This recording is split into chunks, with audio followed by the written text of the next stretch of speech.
Mr. Wallace. Ready? Ready? Good evening, and welcome to the regularly scheduled meeting of the Zoning Board of Appeals in Plymouth, Massachusetts. And by the way, folks, there's 24 Plymouths in the United States, but there's only one number 1, and we're it. Tonight, we're going to continue hearing the case of a 40B in North Plymouth, but first, we have one other case that we have to dispose of, and it's a quick thing. Case number 4155, Connor Realty Group 3 Incorporated, 8688 Sandwich Street, map 23, lot 51 and 52. They're requesting, the applicant wants to rescind a permit and go back to the original permit that they started with about a year ago. Okay, and this is kind of just taking care of some paperwork type of things, but Correct. Go right ahead. For the record, my name is Hal Chuba. I'm a consulting engineer in Dartmouth, and I represent the applicant on this application. You are correct. Originally we have case 4123. The original permit for this special permit was to demolish 2 existing buildings on site and construct a 2,000 square foot convenience store and leaving the existing canopy and the pumps intact. Approximately after this was approved, about 8 months after, we came back to this board for a special permit modification of that special permit. And this is case 4155. And under that application, we requested to remove the existing canopy and pumps and replace it with 3 pumps with different orientation perpendicular to the road and install an A-frame roof canopy on top. I know there was some discussions about that, but the board approved that. Unfortunately, for some other reasons, and mainly we hired a traffic consultant and VA and associates working with the town engineer on some of the traffic concerns that you had regarding the signal, and it was the opinion of the traffic engineer that leaving the canopy at the present orientation is best for the site. So, and also there was other constraints with the site size and the logistics and some of the wiring and all that, you know, so it was going to be hassle to replace that canopy. Unfortunately, the building, we tried to apply for a building permit based on the original permit 4123, but the building inspector, which is here also tonight, and he has 2 sets of plans, and he didn't feel comfortable issuing a permit based on that. So we had a meeting with the town planner and everybody, and they said the cleanest way to do is to come back here and ask to vacate the 4155 permit, so we can go back and apply for a building permit based on the original application. And that's why we're here. And you know, in the special permit, if you don't exercise your right for 2 years, it's not valid anymore anyways. But because we have 2 decisions that were recorded at the Registry of Deed, this is the right way to do it legally. I think that we can ask you to vacate case number 4155, and that's why we're here. I completely understand. One thing I neglected to do was seat anybody on this, and so seated on this will be Mr. Leary, Mr. O'Reilly, Mr. Conroy, Mr. Connor, and myself. And have you anything else you would like to add to that? Not really. Questions Thank you. from the board? Any questions? I'm going to briefly open this to the audience. Is there anybody in the audience that would like to speak either in favor or in opposition of this petition? Seeing none, I'm going to close public comment and bring it back to the board for board discussion only. I await a motion. I'm going to make a motion, we vacate case number 4155 without prejudice, I guess. Yes. I'll second that motion. Okay, Mike. Peter.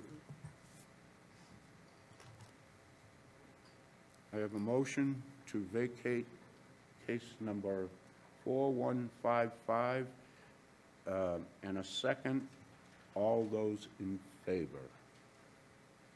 It is unanimous. Thank you Thank you, very Mr. much. Chair. Thank you. Good night.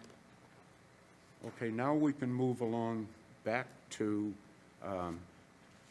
Pulte. And we're going to do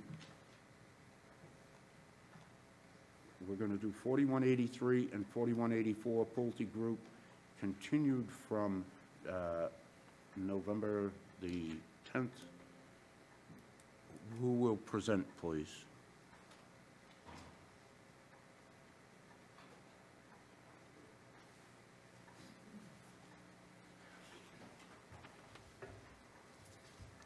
Good evening. Good evening. Thank you very much, Chair, members of the board, and those of you joining us here again tonight and the continued interest in the project. My name is Essex Petrie from Pulte Homes of New England. Joining me here tonight to discuss our project is Robert Michaud, our traffic engineer. Is your microphone on? Green It button is. on? Green light on? Green light is on. Do I need to speak into it a little bit more? Sorry. So joining me here tonight is Bob Michaud, our traffic engineer from MDM Transportation, Stephanie Kiefer, our legal counsel from Smolak and Vaughn, and Pete Ellison, our engineer from TEC. So tonight's agenda is primarily going to consist of a deep dive into traffic, deeper dive into traffic. I'm going to touch upon a few project basics, and then clearly, based on what we heard on at the last meeting, there is a little bit more discussion necessary on traffic and associated with the proposed project. Bob is going to provide a more detailed traffic presentation that will directly address a number of the concerns that we did hear at the last meeting, as well as just provide a more in-depth look at what goes into the traffic impact analysis process. After that, we will open it back up for Q&A with our hope to close the discussion on traffic tonight and hope to move on to other topics at a future meeting. So just quickly, before we dive into the traffic discussion, just a few project basics that I want to touch on, just in case there are some here that haven't been engaged and aren't intimately familiar. The project, it is a home ownership project consisting of 163 total units. It's a mix of 1, 2, and 3 bedroom units. There are two main areas of the project, Ocean View North consists of 2 buildings, one 50-unit building with access to the local roadway network off Court Street, and there is one building with direct access to Prince Street that is Building 2 with a total of 50 units. Sandry Drive is made up of one 63-unit building with access to the local roadway network via Hedge Road. The total project area is over 9 acres. Ocean View North, which is Building 1 and 2, consists of 6.5 acres, and the Sandry Drive parcel consists of approximately 2.7 acres. Just to take a quick step back on a little refresh on project history. It's hard to believe, but we've actually been working with the town of Plymouth on this project for 2 years. We first came to and met with town officials to talk about this property in December of 2023. In March of last year, in this room, we conducted and we presented a concept of our project, a very early initial concept, to a development review team meeting, to 15 to 20 municipal staff. The purpose of a DRT meeting is to present an initial concept to department heads from the municipality and then receive department-specific feedback that then informed our concept that we then used to work to convert it into an engineering design. During that preliminary design phase, we continued to meet with members of DPW to confirm the feasibility of municipal infrastructure in the area to service our project, including water, sewer, and stormwater. And we look forward to presenting more of those details, as I mentioned, at the next meeting. On numerous occasions, we met with fire department, the DPW Transportation Group, as well as GPI, which is the town's design engineer, to formulate the design for the emergency signal beacon that we're proposing at Hedge Road and Court Street. This is a traffic signal treatment that was designed directly in coordination with the town and is designed to address an existing condition problem that is there with or without this project. We have presented multiple times to the North Plymouth Steering Committee, and we've had dozens of meetings and communications with Town of Plymouth staff, residents, and other key stakeholders. And we have taken advantage of these key stakeholder meetings and used some of the feedback that we have received to directly adjust certain details of our project through that constructive coordination with neighbors, with municipal staff, and other officials. And we anticipate that we will receive additional feedback similar to last meeting tonight, as well as future meetings here with the ZBA, and then in our future public hearing process with the Conservation Commission as well. With that, I will turn it over to Bob to talk through traffic.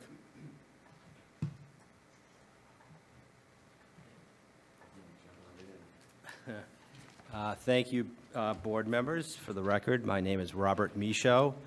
I am the managing principal of MDM Transportation Consultants. We're based in Marlborough, Massachusetts. What I'd like to do is provide more context for what we've prepared for a traffic study, to review some of the elements of the peer review process, and to answer several of the questions that were raised either by the board or the public generally as it relates to the underlying data that we've used, the process that we've used, and some of the findings, right? So this will be a broader overview to start, and then we'll get into more specifics as it relates to the questions. As Essek had mentioned, this is not a single site, single property, single driveway type project. This is a project that entails several tracts of land and several buildings, each of which will have its own individual driveway.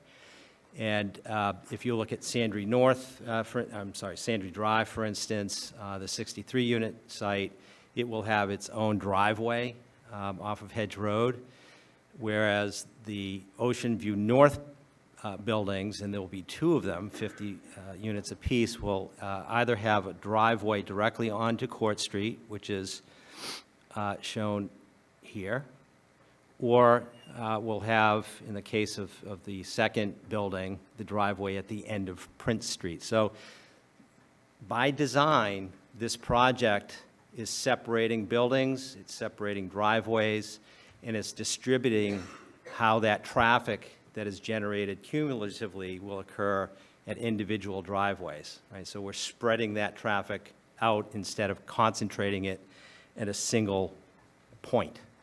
And that is beneficial from a planning perspective, and it helps reduce the consequential impact of the project.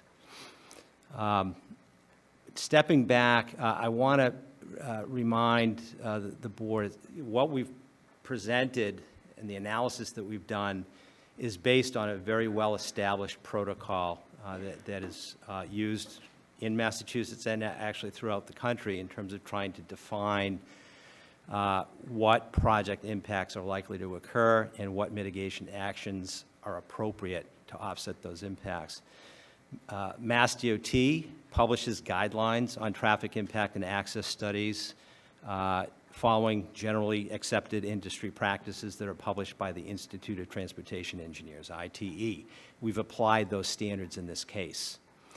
And what those standards obligate is to first look at the baseline, the existing conditions that surround a specific property or properties, to determine what is known as an annual average traffic condition. Not a condition that looks at the peak day of the peak month, but rather is representative of a day that is what most people would consider average or typical. And we've in fact done that, and I'll go into a little more detail on that in response to one of the questions that was raised.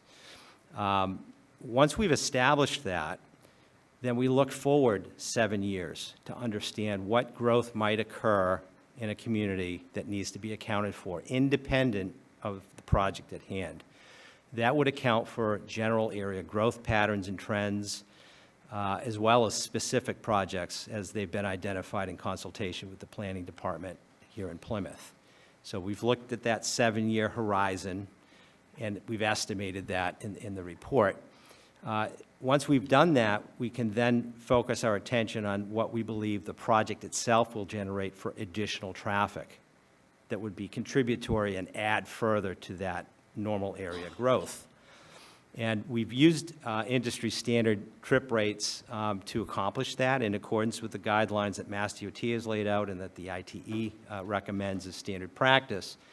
But again, we'll go into detail as to how those industry standards compare to actual built projects, which is one of the questions that was raised.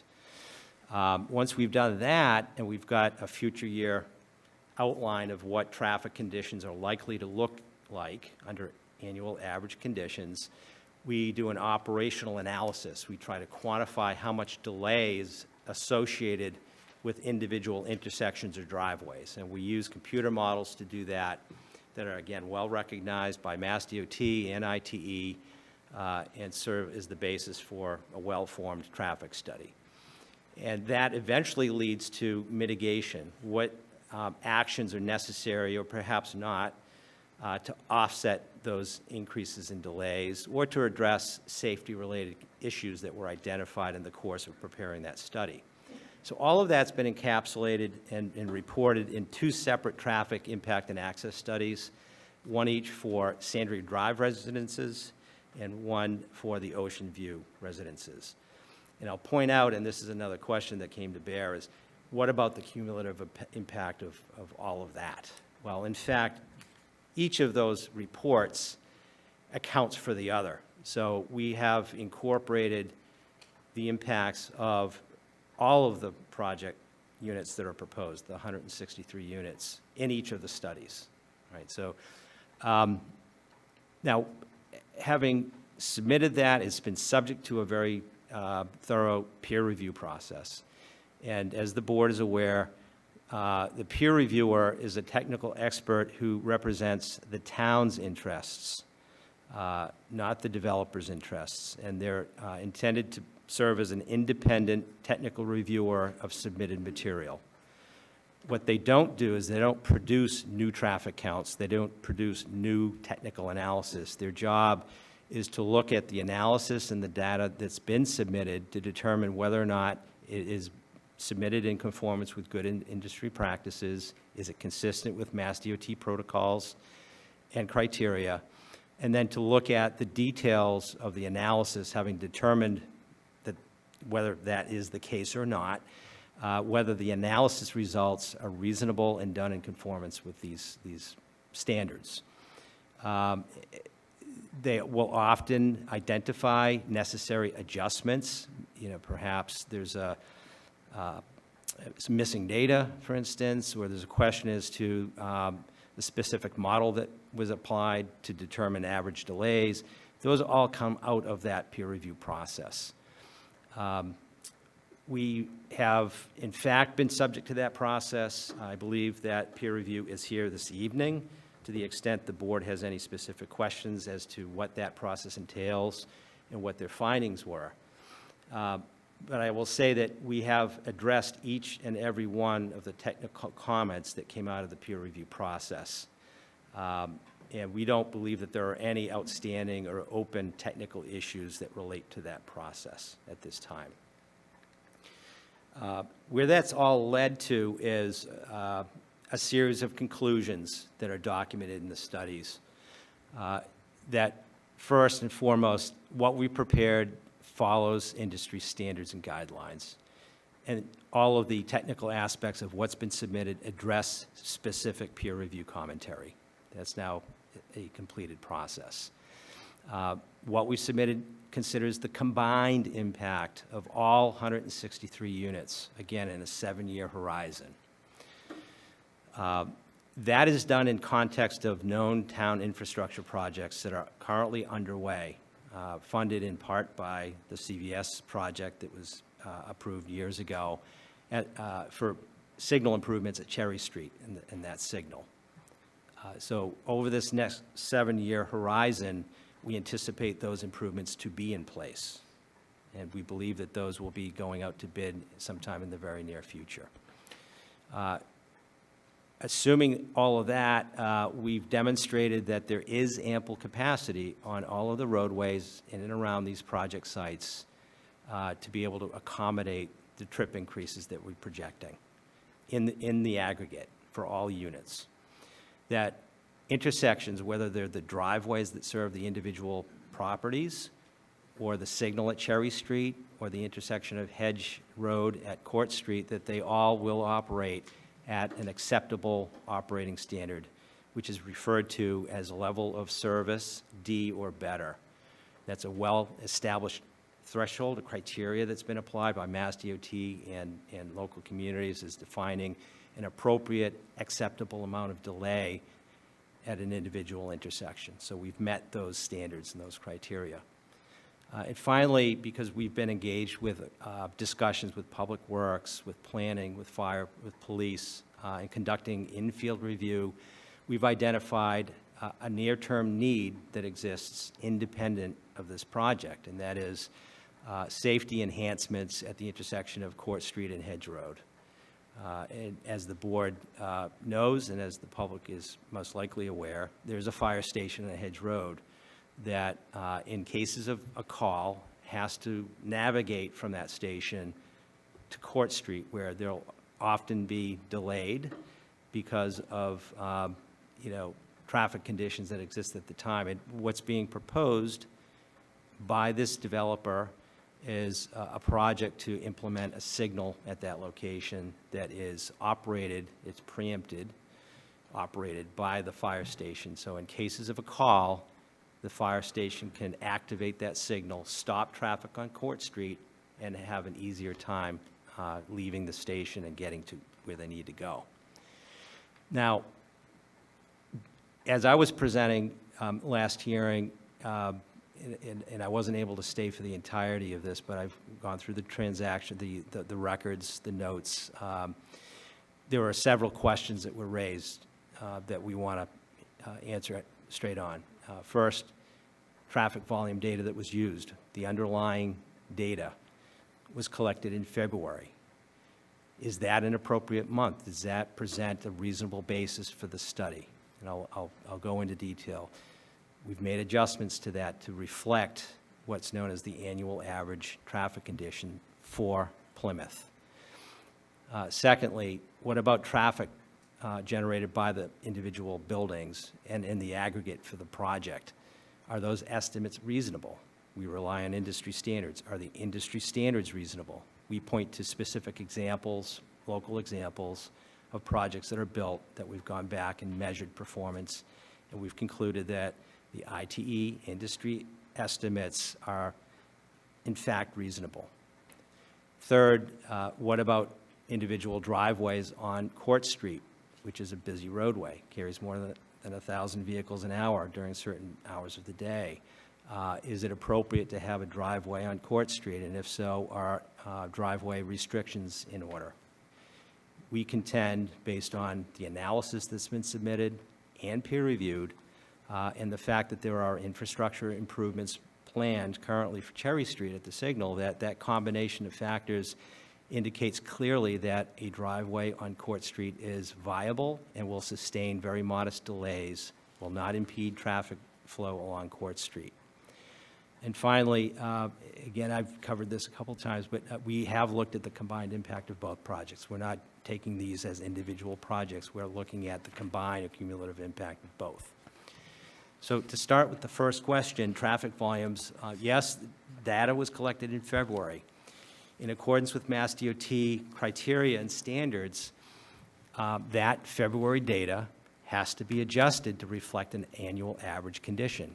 Mass DOT guidance indicates that that should be somewhere between a 2 and a 5% adjustment, increase in the volumes that were collected in February. Our opinion is that the correction factors that are published by Mass DOT should be used to reflect more of a recreational nature of roadway because of the influence of Cape Cod, beaches, tourist activity that we know happens in this area. So we took a deeper dive and looked at the actual local permanent count stations that Mass DOT operates in and around this area. Those collect data on a day-to-day, month-to-month basis, and it allows us to go and look at what those adjustments should be to reflect local conditions, not a more generic Mass DOT seasonal factor. And what that has indicated to us is that there's about a 20%, 20 to 25% bump increase in the amount of traffic activity that occurs in this area relative to February to reflect that annual average condition. So we haven't taken the normal course for this project. We haven't simply adjusted the February data by 5%. We've adjusted it 5 times that amount, 25%. That was subject to peer review. Peer review had indicated its normal practices in accordance with DOT policy to use a 5% correction factor. We've gone well above that. And there's concurrence now from the peer reviewer that that is in fact appropriate. We also point out that the data that we're using to assess the impact of the project is done during certain hours of a weekday. The data that we've collected is collected between the hours of 7 and 9 in the morning and 4 and 6 p.m. in the evening. We have additional data for every hour of the day on Court Street in particular that indicates that these hours are the highest volume hours that occur on Court Street. And I'll review those trends with you in a moment. So we've in fact identified and analyzed the highest traffic volume conditions that exist in this area for an annual average peak hour condition. All of those reflect in-school session. So the February data that was collected had schools in session as well, and that's been factored in. Here's what we call a histogram, right? This is an hour-by-hour accounting for the traffic that currently occurs on Court Street.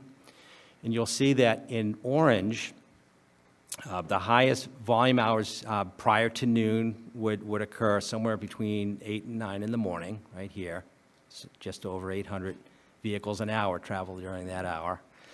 And as you proceed toward the noontime hour, there's a peak that occurs somewhere between 3 and 6 p.m. right here. And you'll see that what we've analyzed is a period of time that is represented by this orange bar, which occurs, again, in the afternoon peak hour between the hours of 4 and 6 p.m. as the highest volume hour that occurs on Court Street. That 3 to 4 p.m. period right here does include school-related traffic.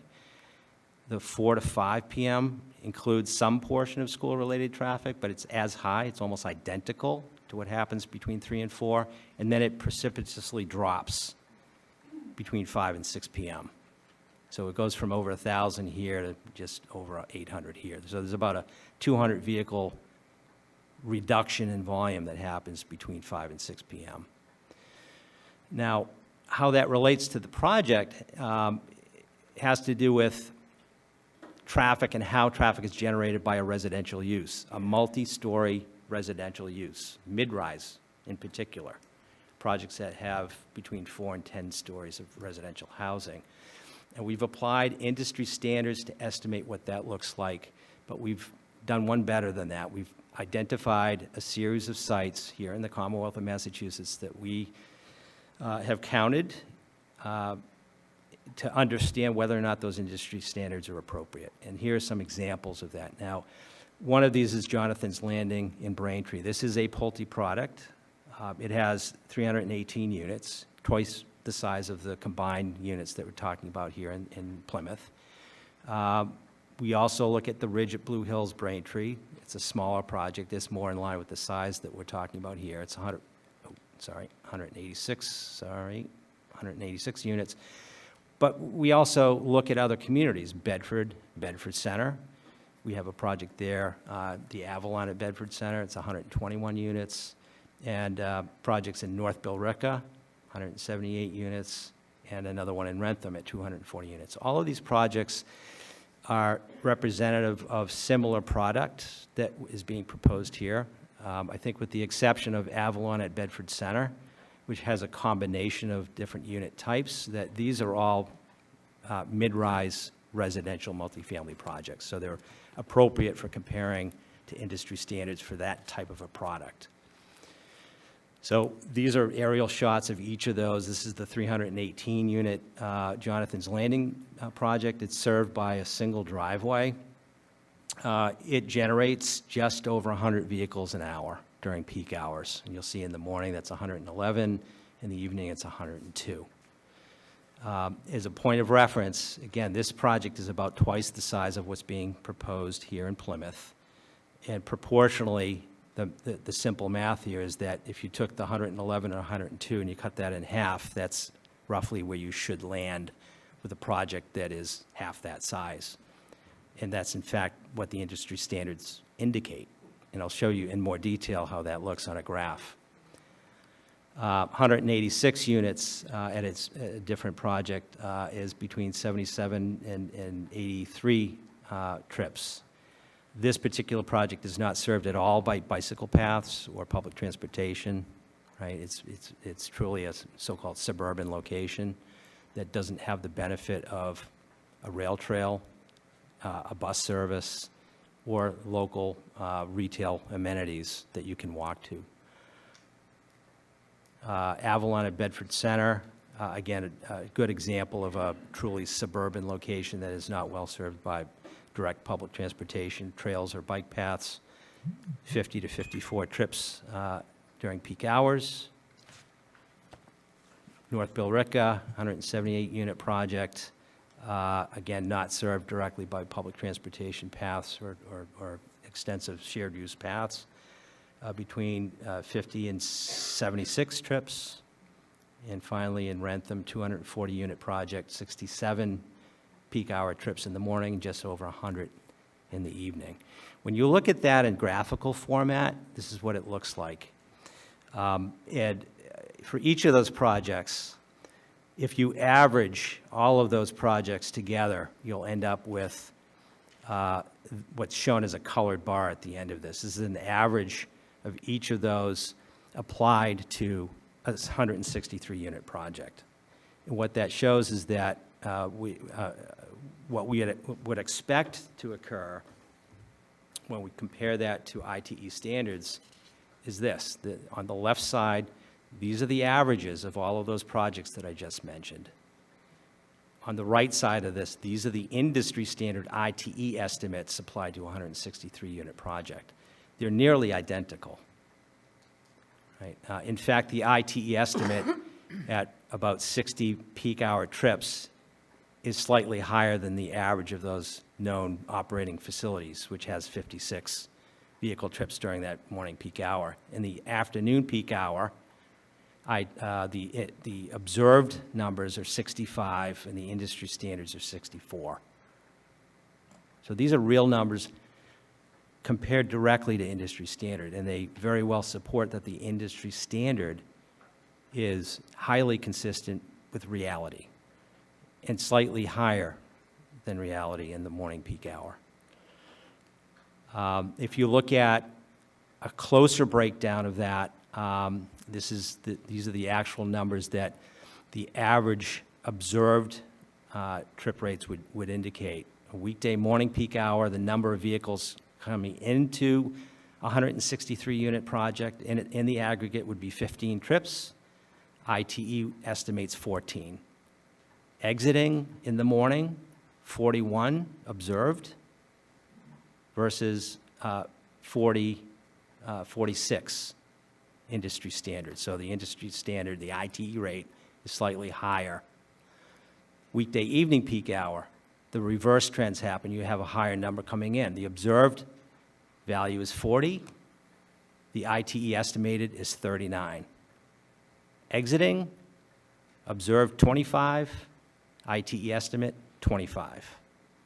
Daily, the observed number of vehicles based on observed data is 750 over the course of an entire day.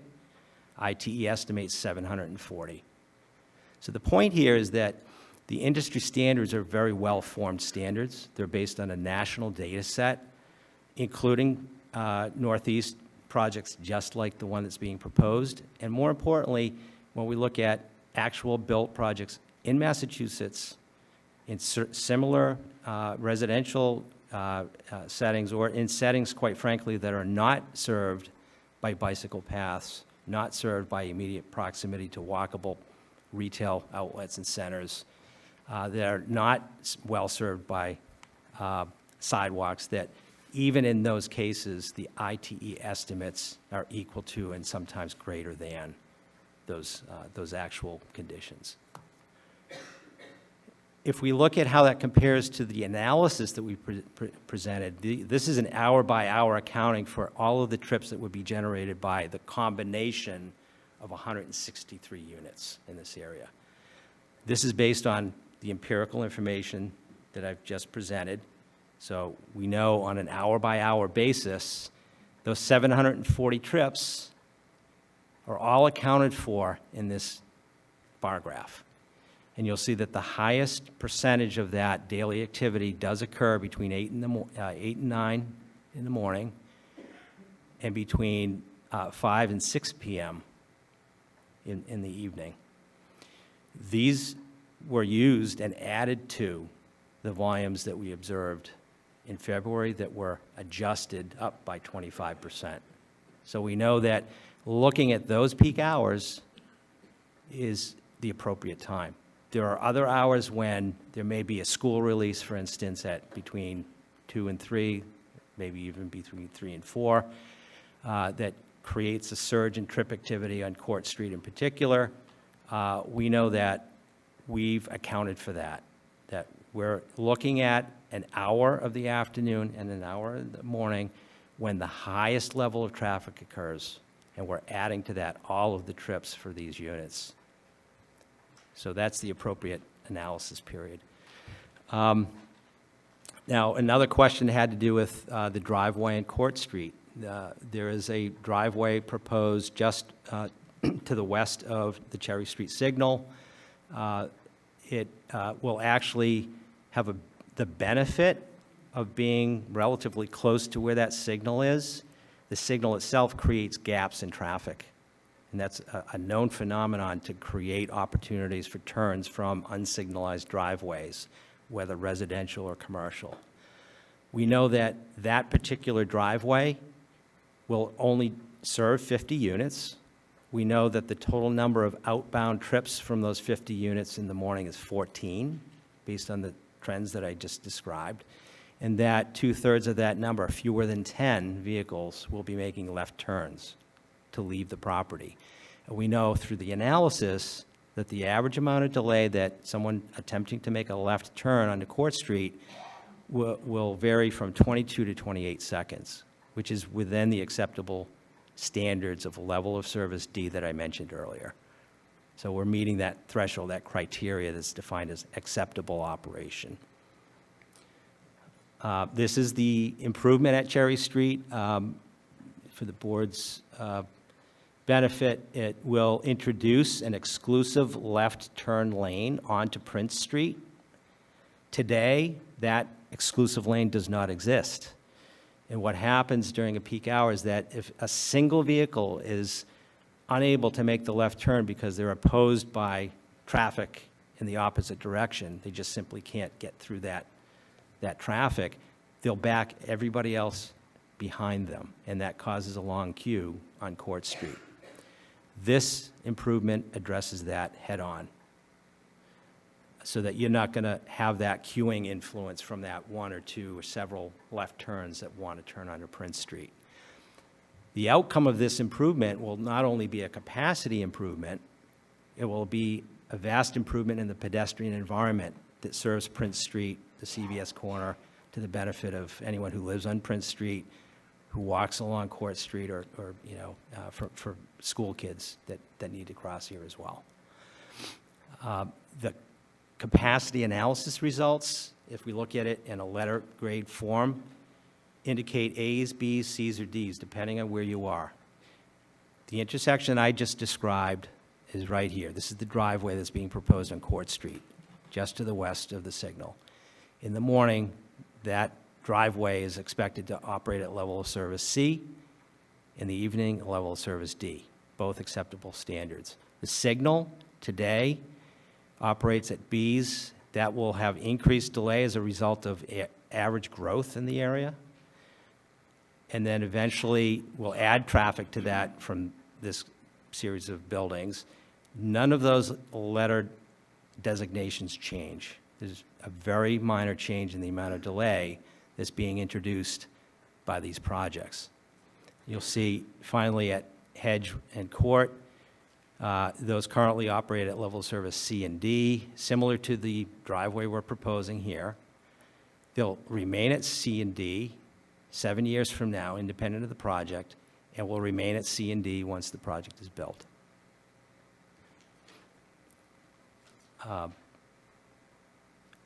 If we look at the details of that analysis and you focus on the driveway at Court Street, these are the actual capacity analysis results that show the 22-second average delay leaving the site property. You'll see level of service A conditions on Court Street. And what that means is that Court Street will essentially be free-flowing. It doesn't mean that vehicle queues won't occasionally build up. That's what the signal's for, and that happens. It's by design. But the operating conditions along Court Street are unimpeded and will be vastly improved, quite frankly, as a result of that infrastructure project that I just mentioned. In the evening peak hour, those look very similar, 28 seconds of delay, level of service D. Finally, and I've covered this a couple of times, we are looking at the combined impact of these projects. And to put that in context, I presented this slide to the board last hearing. What is presented in gold arrows up here, right, north, south, and west, are the combined additional trips that we would expect these projects to add to the area roadways. If you look at Sandry Drive right here, and then the Ocean View North properties, the combination of that is expected to add about one vehicle every 3 minutes on Court Street to or from the north. And likewise, to or from the south, 17, that's one vehicle every 4 minutes. Cherry Street, one vehicle every 3 minutes. Those were the volumes that were specifically reviewed through the peer review process that are based on the application of the industry standards that are highly supported by local observed built projects. These patterns are also replicated by what we see as trends for people who currently use Prince Street, for instance. Prince Street currently carries about 30 vehicles an hour in the morning, traveling toward the signal. It's about a vehicle every 2 minutes. The Ocean View North property, which will have its own driveway for a 50-unit project at the end of that street, will add 14 vehicles over the course of an entire hour. That's one additional vehicle every 4 minutes to that street. The introduction of a vehicle every 4 minutes means that the signal, when it cycles, will typically not see any increase in the amount of traffic on Prince Street. But every second or third cycle, there will be one additional vehicle. That's the type of impact that a project of 50 units has on Prince Street. And you could do the math as well and show similar trends on Hedge Road. So what this is indicating is that at 163 units, there'll be very little change in traffic patterns or volumes on these area roadways, all borne out by the analysis that we've done. The evenings show similar trends. Finally, for the public's benefit, for the board's benefit, what's shown here graphically is the outcome of extensive consultation with various departments here at town to identify an appropriate safety improvement at the intersection of Court Street and Hedge Road. You can see the proximity of the fire station right here, Hedge Road, Court Street.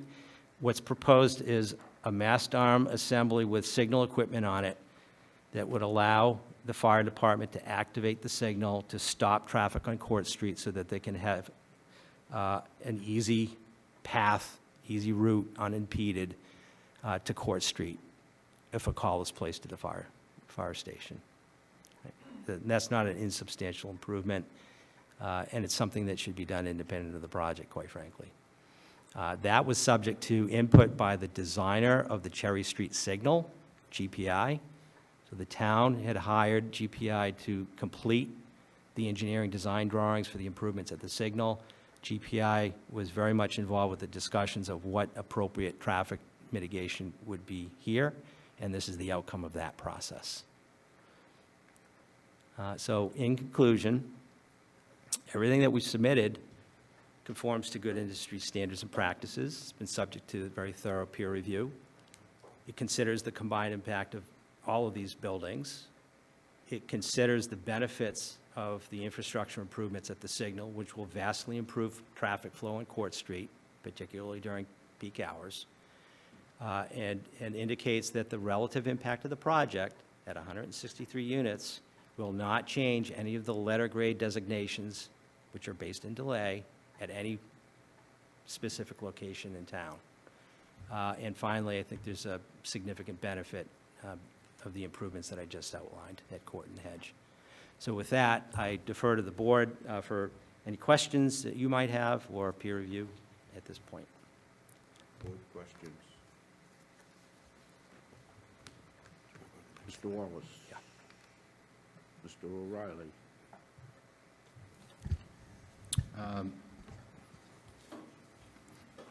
I guess I'm not going to try to argue about the amount of trips coming off the Sheehan property as a result of your project. You've got your formulas, but I will disagree with the existing traffic counts in so much as I don't believe there's been any study regarding traffic in July and August.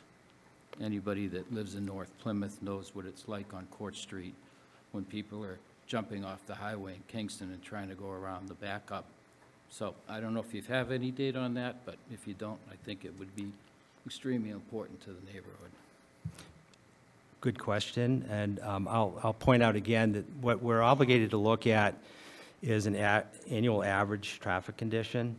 We've done a bit better than that. We've actually looked at a condition that's really representative of what you typically see in mid to late June, early July. We have not done a peak season, peak hour condition, which is what you're referring to. That doesn't fall within the context of the Mass DOT guidelines, the industry standard guidelines. It would be the equivalent of trying to design a parking lot to Christmas shopping, right? We're not suggesting that it doesn't exist.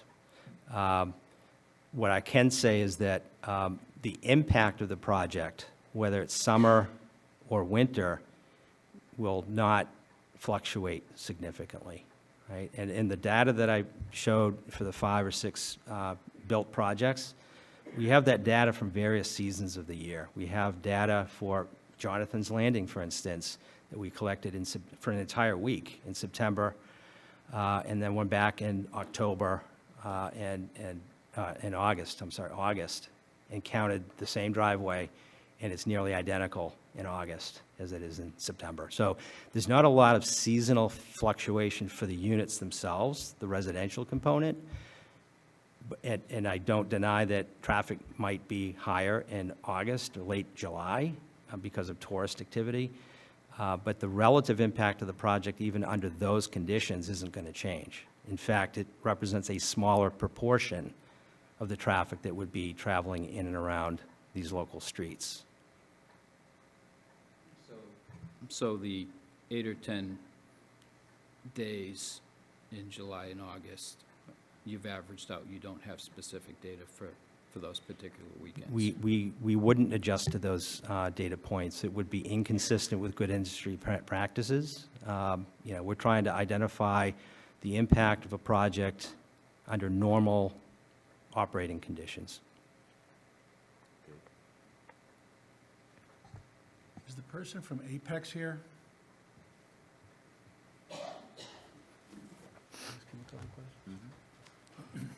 Absolutely. I'll introduce myself to the board. My name is Patrick Tierney. I'm a traffic engineer with Apex Companies. I'm representing the principal group today. I'm a project manager with Apex Companies. Can you speak up? Yep. How's that? Thank you. My name's Patrick Tierney. I'm a traffic engineer with Apex Companies. Our principal group did the peer review for the property. Who do you represent? I represent the company, the Apex. No, does Apex represent the town of Plymouth? Yes, in the peer review, we represent the town of Plymouth. Thank you. So, we heard folks just represent that we have in the morning, the combined impact, maybe 3 cars, 1 car every 3 minutes in rush hour in the morning, another Prince Street, and another one at Court Street is going to represent 1 car every 4 minutes. So when you look at what you've seen, I know that you haven't looked at the counts. You've just looked at the data. Do you think their traffic volume data is correct? Yes. So we've reviewed the counts. We reviewed the seasonal factors. And their distribution models, and we believe that they're correct. So you believe that the traffic volume data is correct of what they've provided, and that does it need to be revised, or it does not need to be revised? No, in terms of the industry standards, when it was collected and how it was adjusted, it's our opinion that it does not need to be revised.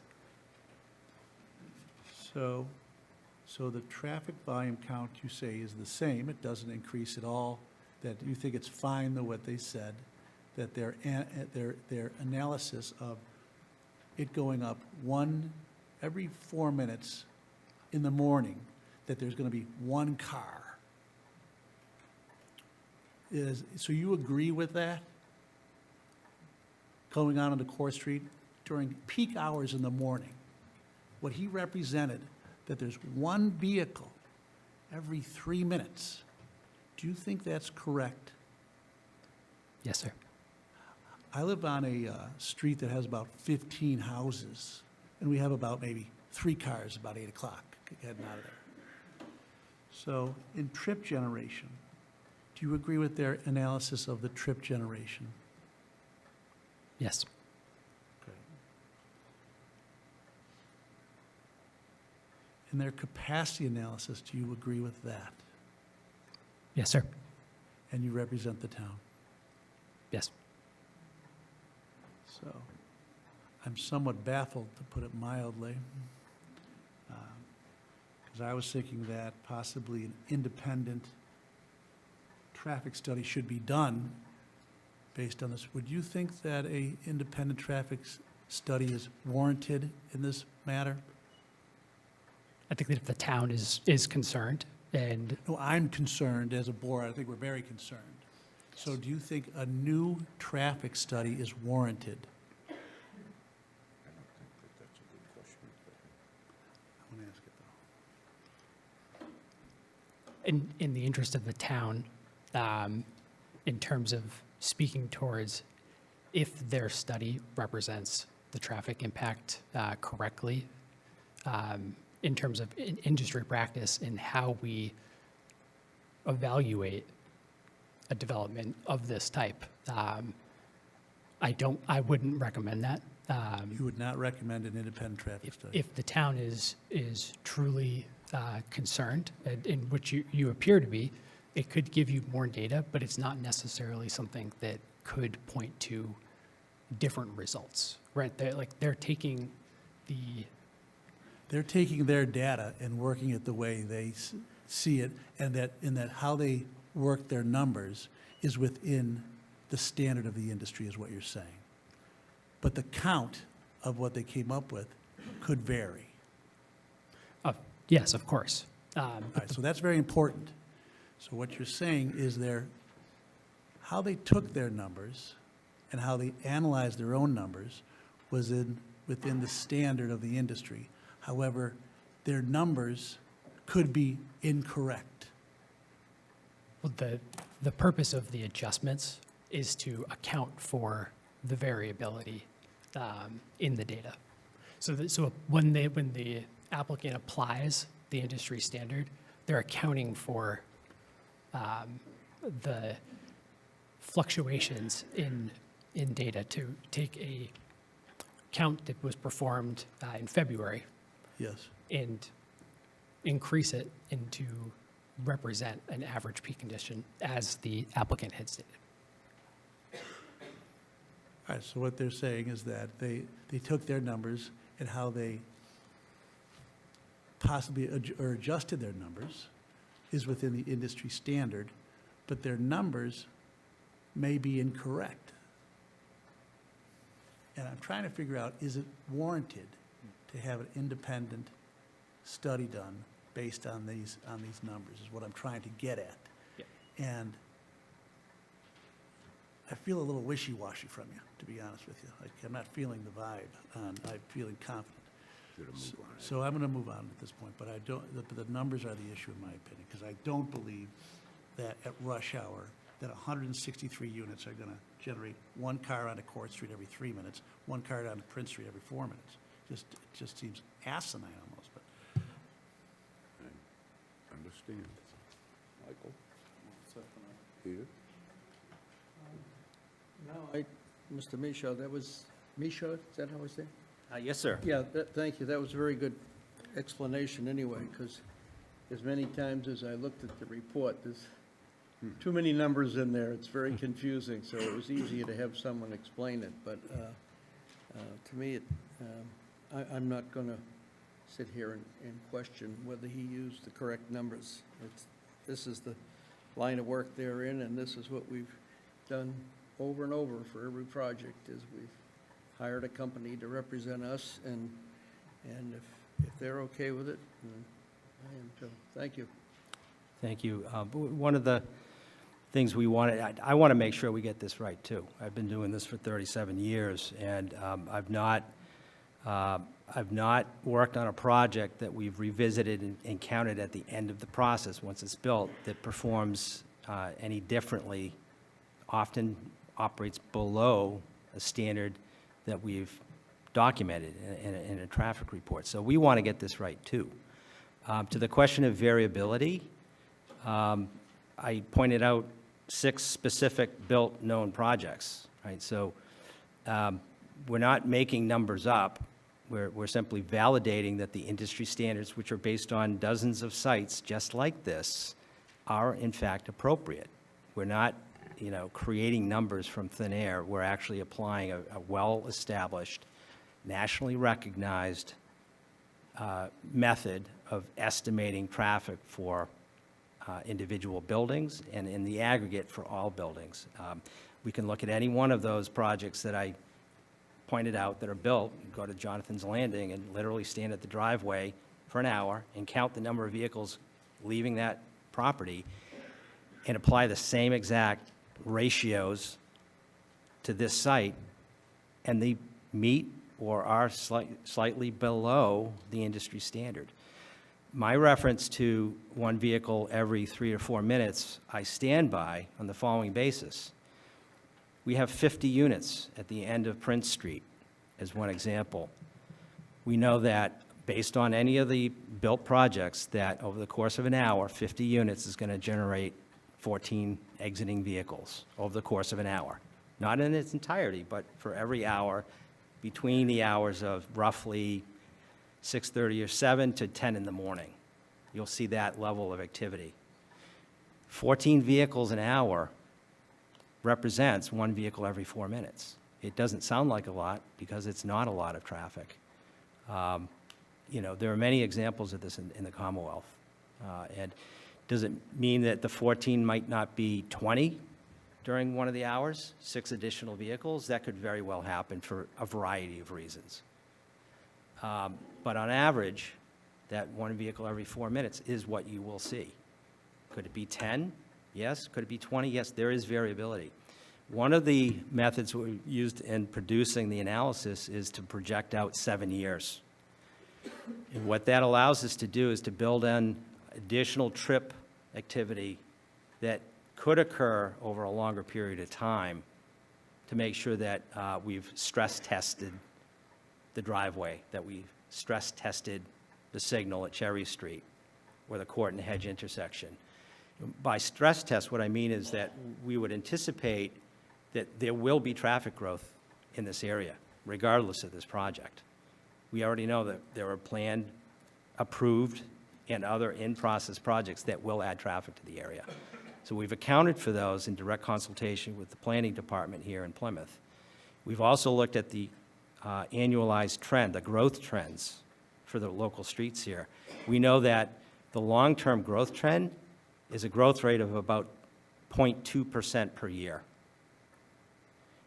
What we've applied in this study is a 0.5% per year, in addition to the known built or permitted projects that we identified in consultation with the planning department here. So the effective growth rate that we've used here, projecting out 7 years, is substantial. And to that, and it far outweighs, in fact, the traffic from this individual series of buildings that we're talking about. Just the background growth over that 7-year period outstrips, it's more than the trip activity that we're projecting will occur from these sites. So we've added that all together, and that accounts for the variability that one board member here mentioned. That's built into the modeling that we've identified.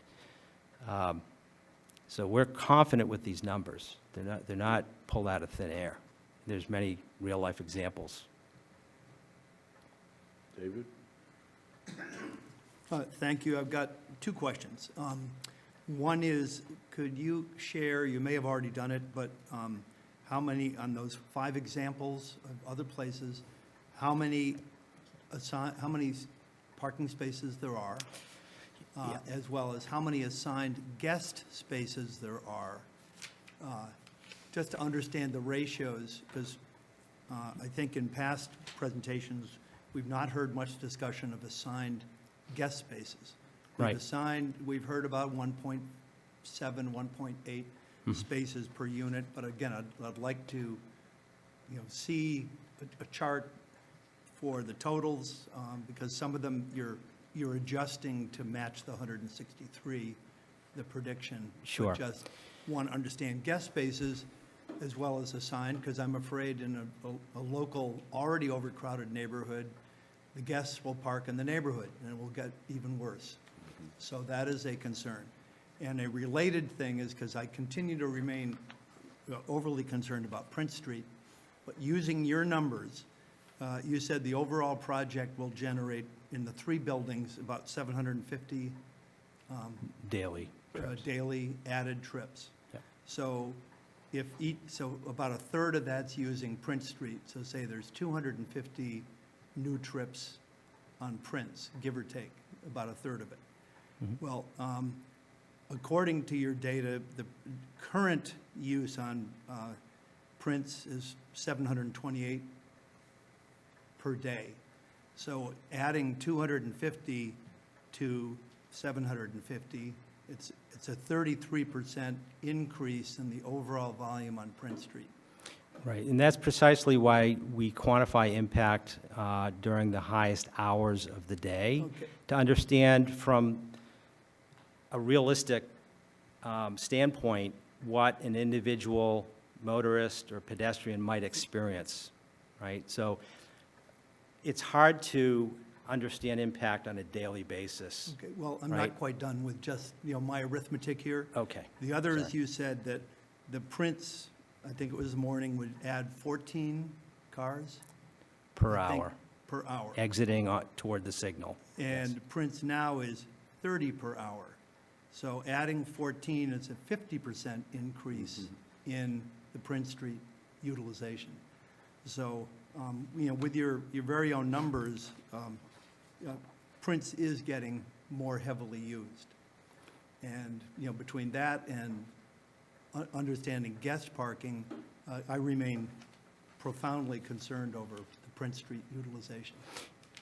Thank you for those comments. So I'll point out that Prince Street is characterized as a very low-volume local roadway. It's a roadway that would carry less than 2,000 vehicles per day.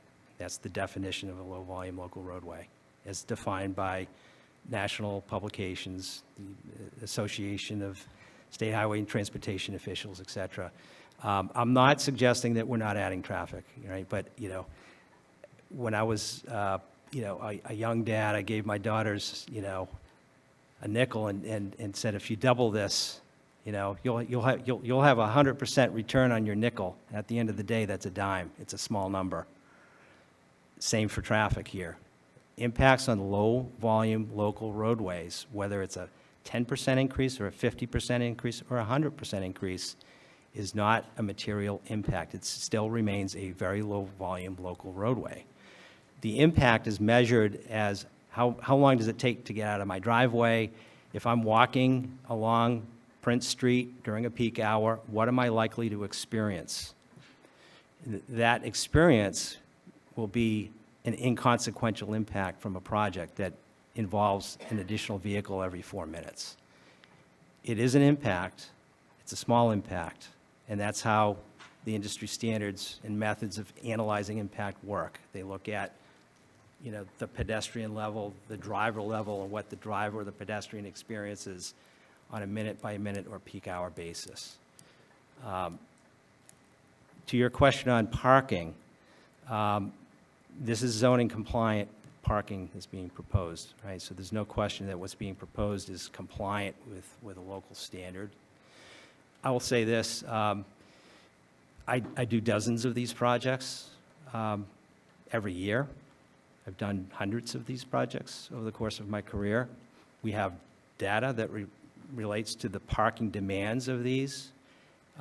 There's a well-established study that the Metropolitan Area Planning Commission has produced very recently called Perfect Fit Parking that looks at the realities of parking demand for projects just like this.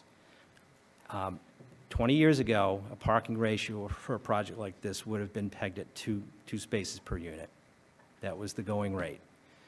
That's since been adjusted down something closer to 10 years from the past, down to 1.7.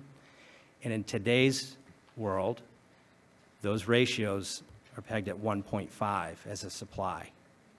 That's considered an appropriate parking supply for a project like this.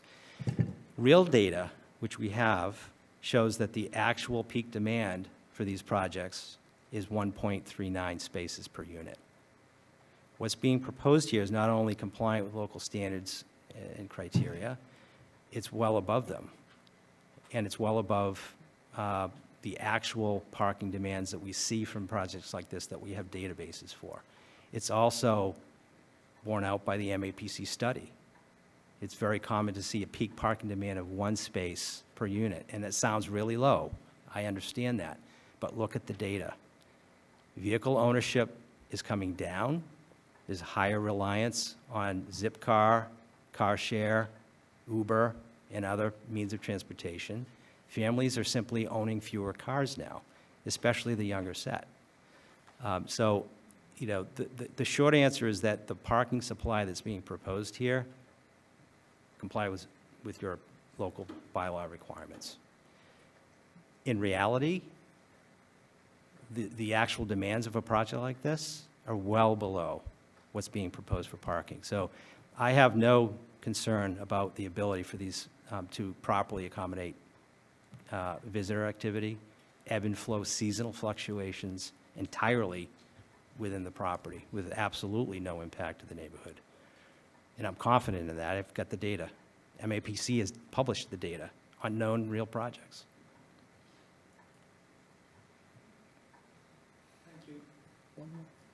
In that report that you mentioned that was fairly recent about parking, Yes, it was published last year, I believe. okay. Does that report talk about guest parking? And I It's- just ask because some of us have sat on a number of these over the last 20 years.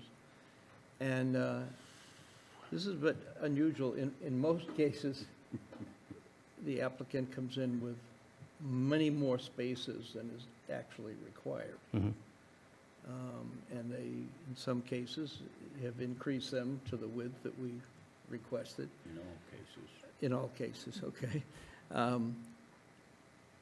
And I can't think of a time when anyone came here with the minimum, what some report says is required. That, I agree with David, it's a pretty hard number to accept, that no visitor parking was addressed.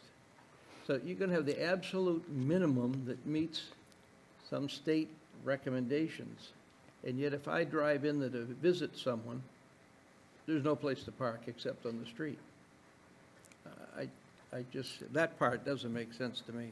Right, so the statistics that I threw out there at 1.4, 1.39 per unit include guest parking activity, include delivery activity. You know, I believe that the parking ratio here is well above that standard. It's going to provide absolutely sufficient flexibility. You won't have a hard time finding a parking space here. But, Real quick, excuse me, just to address that parking. So from our perspective as the builder, we have, say, 15 to 16 projects currently under construction. We've been building similar projects for 30 years in the region, and that 1.8 spaces per unit is our sweet spot. We've been in communities where they've pushed us lower, but that is really our sweet spot, and that does incorporate an assumed guest parking number. Parking is certainly something that comes up for us, and it's very important. And that 1.8 is that's the number that we shoot for, and that is our goal on pretty much every project. It's that balance from providing too much parking and having empty parking space and empty paved areas that goes unused, but also providing enough parking for our homeowners and our guests. And again, that is our ideal number in every project that we produce. So, excuse me, guys, I'm going to cut in here. We have a standard in this town, period. It's a bylaw in this town, and everybody sticks by it. And you're not special. We have an equation in this town that all parking is figured by, and that's what we use. I don't care what standard you use. You're in Plymouth, and this is what we stick by. Please, please, use what we have. And as far as 9-foot parking places, I've said this right from the beginning, you won't get my vote with any 9-foot parking places, not even one.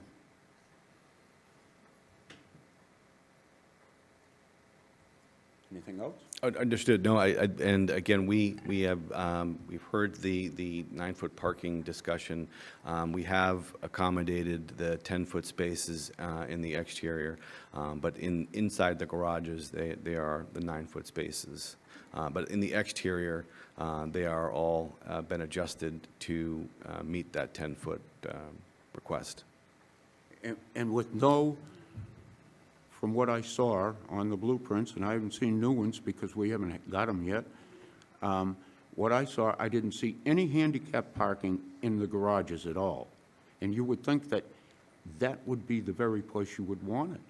Yep, there is a handicap spot included in the garage, as well as the four. Can you put that up there and show us?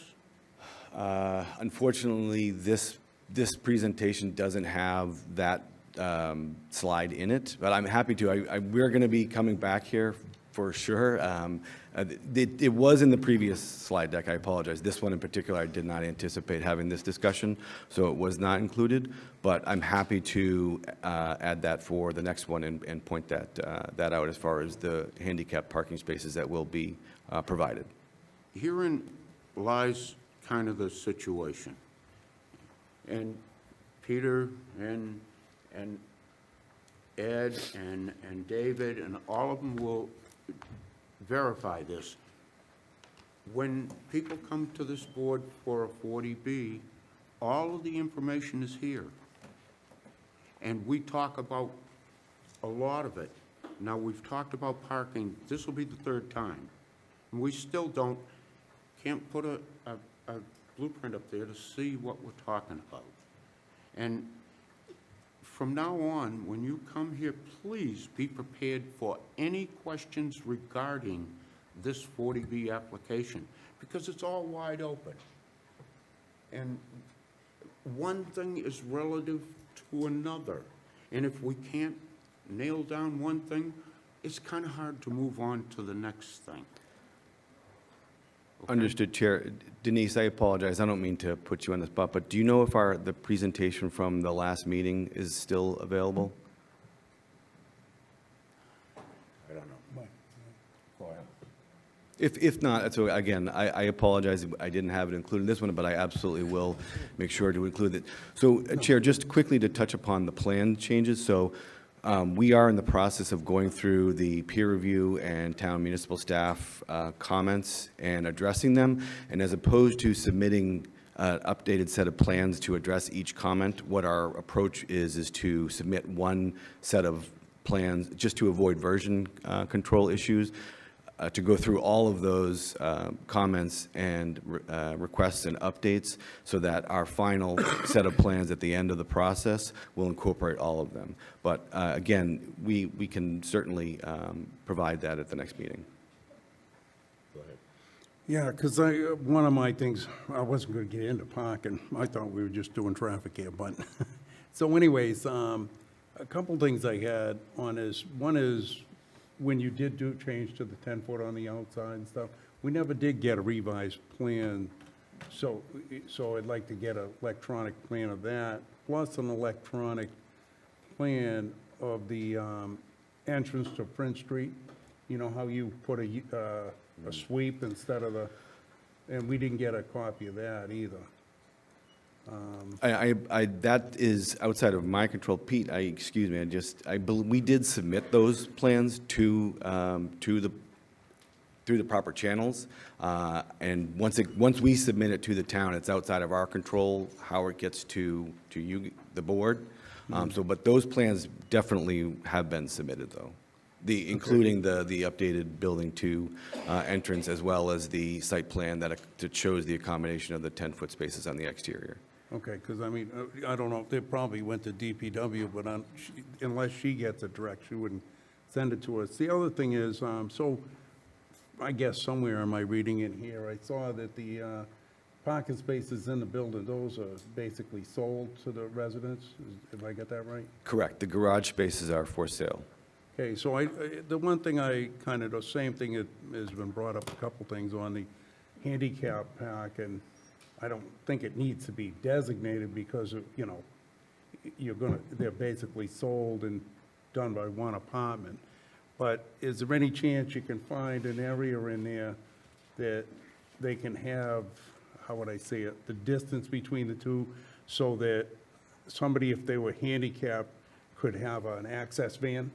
You know what I mean? Because Yes. rather than be outside, it would be the Yep. one person. No, that is something that can be accommodated within the garage. Yeah, okay. Other than that, and the other thing too, the fire plant, I never saw the fire truck route on the Sandry Drive. I was kind of concerned a little bit about. Did we? Yep, those, as far as the truck turns? Yeah. Yeah, the truck turns are included in the submitted material as Okay. well. So I'll have to see if we can get those. All right. The rest of my comments were going to be on the conservation, so. Yeah, and just to be clear, we did review those with the fire department as well, and they have reviewed those truck turn diagrams as well. Yeah, okay. And, all set? I have one more thing, and then Kevin will have something.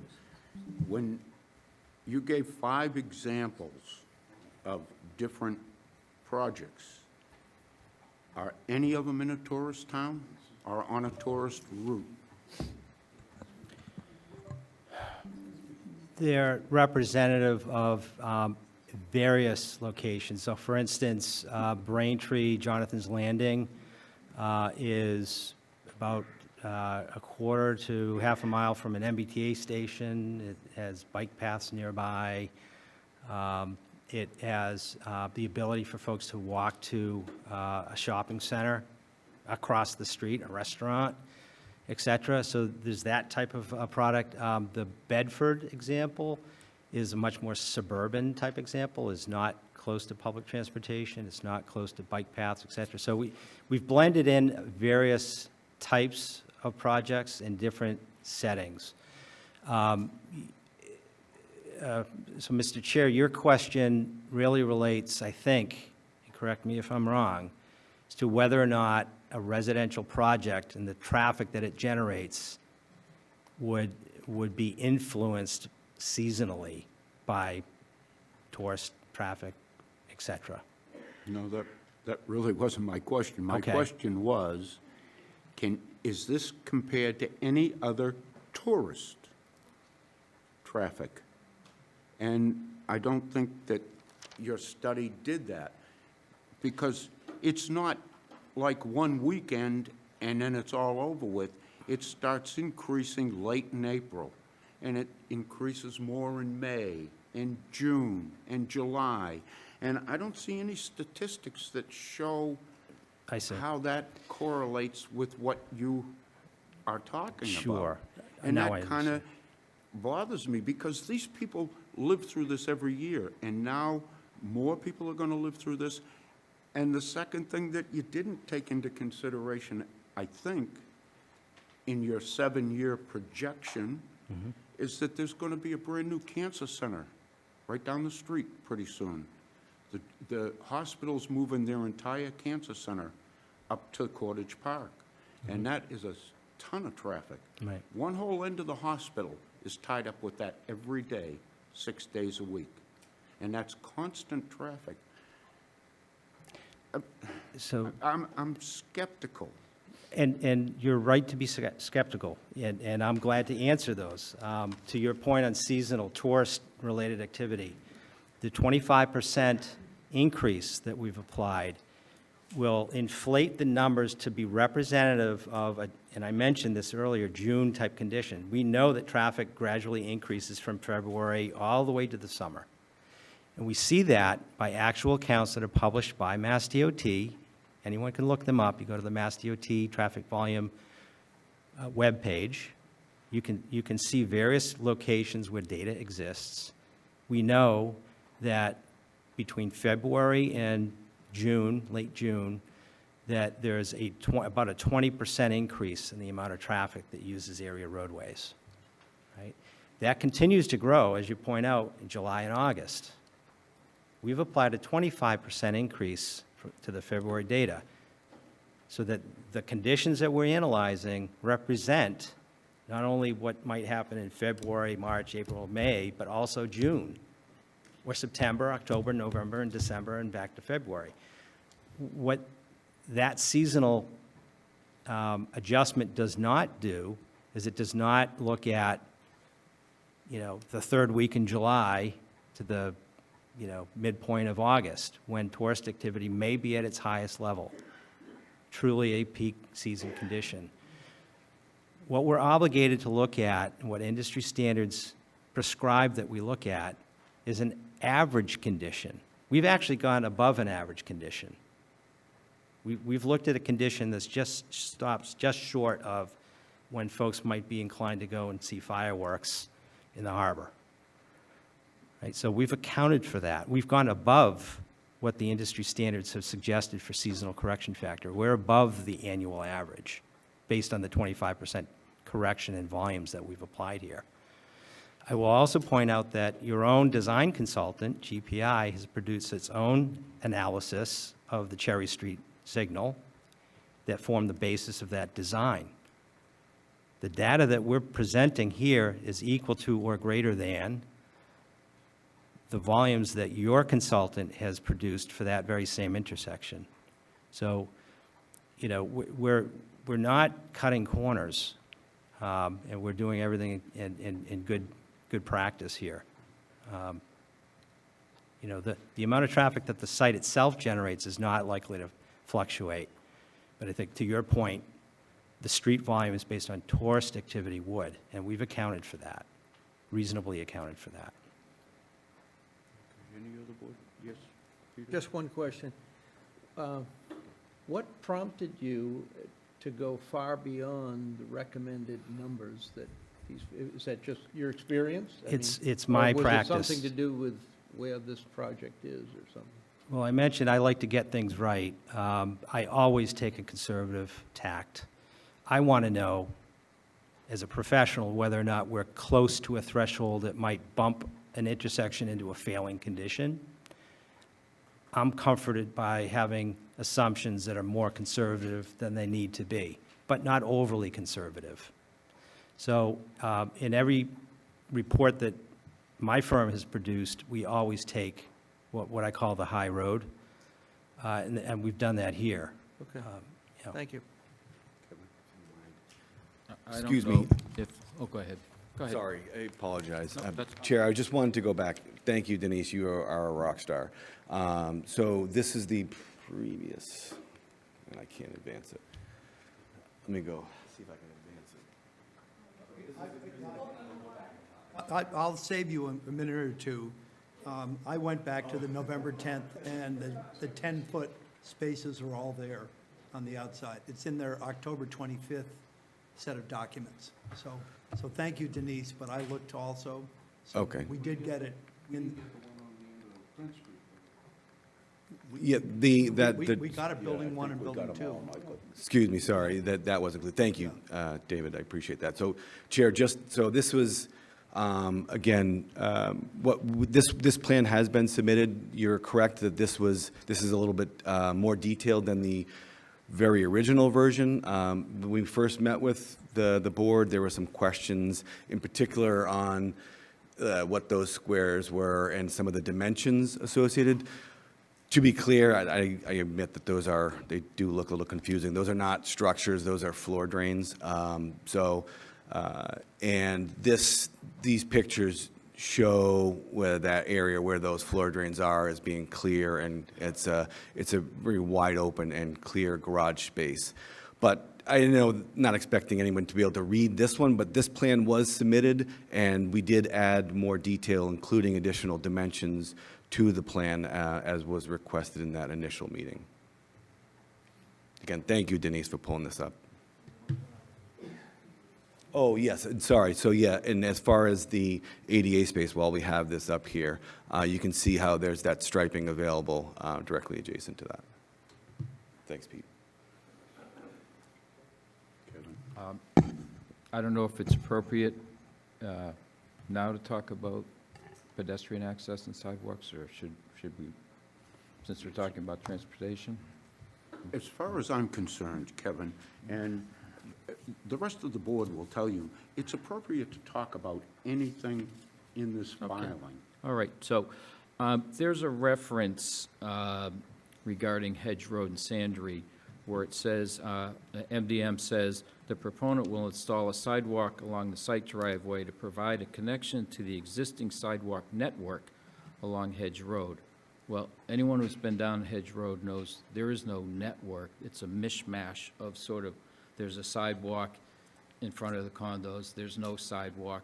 You get up towards the end of the road by Court Street, there's another sidewalk. Are there any plans to actually tie that together so there really is a sidewalk network?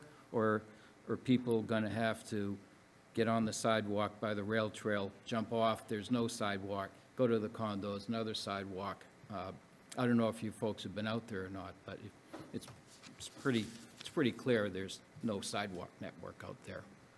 So the sidewalk network is referencing the rail trail, and so what that piece is speaking to is that today the rail trail is currently just striping along Sandry Drive. So what the proposal includes is an additional, to formalize that connection, to make it a safer pedestrian connection between essentially cordage along Sandry to that, the new sidewalk that the town recently just put in that connects the rail trail down to Sandry Drive.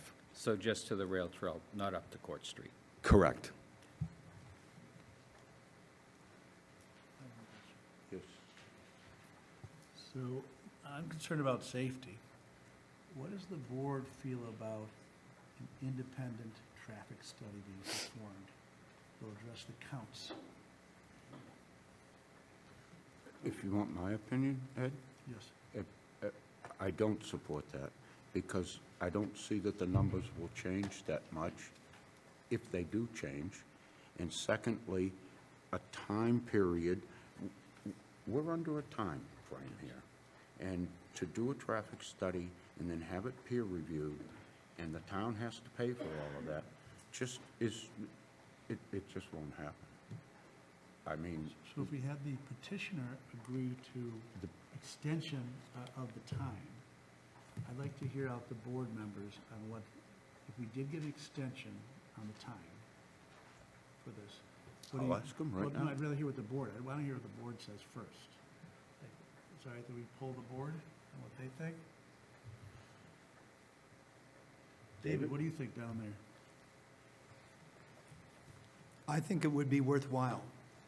Peter? Michael? One is, I don't think it's worthwhile. Two is, we definitely don't have the time. An extension, it'd have to be a real long extension. I don't think they'd agree to that. Let's just poll the board, so you're against. Right. I mean, be honest with you, I don't think it would change it all that much. Kevin? I don't get a vote on this, but I'm not sure that, based on what I've heard from the peer reviewer, that the numbers are going to change. Mr. Wallace? I feel the same way. I don't think a duplication of effort.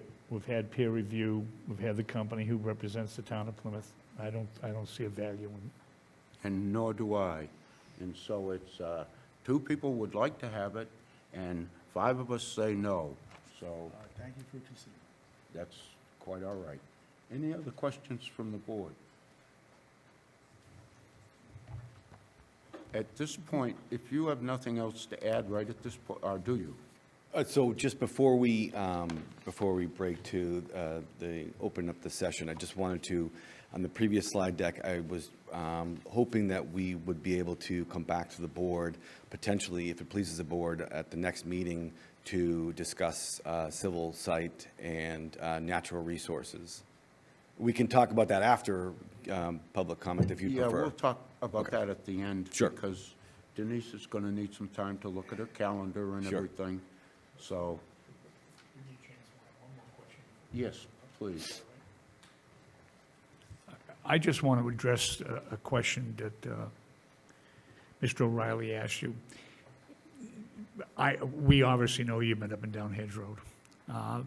In anywhere in your thinking, have you considered working with us to complete those sidewalks? Yes, so, as I mentioned, we've been coordinating with the town for years now, and the discussion on Hedge Road sidewalks was something that came up fairly early on, and we did look into it in combination with drainage concerns as well. I'm sure everyone is familiar that there's an area adjacent to where the rail trail crosses Hedge Road that floods out. So we did have conversations with DPW on that and looked more deeply at that. And we actually did look at some of the culverts in the area and identified, potentially what some of that might have been a result of, even though it is technically outside of our project area. The challenge with the Hedge Road sidewalks from our perspective is that we don't have any property along Hedge Road. And there are natural resources that line Hedge Road that would likely be impacted by the inclusion of sidewalks. So there are challenges associated with those sidewalks on Hedge Road outside of the jurisdiction of our project. I understood that. So let me repeat my question. is there a way that working with Pulte, that we can find a way to build those sidewalks? Or is Pulte just saying, so sad, too bad? No, not necessarily that at all, and it's certainly something that we could coordinate with DPW and discuss and get an understanding of what their, thoughts and preferences are. It would, we've worked, TEC, our engineer, has worked with members of DPW on other items. It certainly would be something that would need to be led by DPW, as it would be their jurisdiction, but we're certainly happy to engage in that conversation. Thank you. Anything else from board members? At this point, if you have nothing else, I'm going to open this to public comment.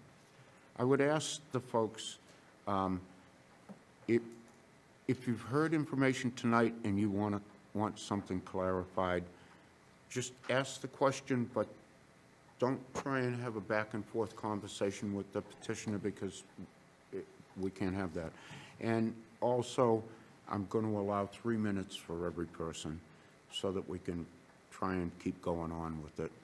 So at that point, who would like to speak first? Oh, come on. Mr. Canty.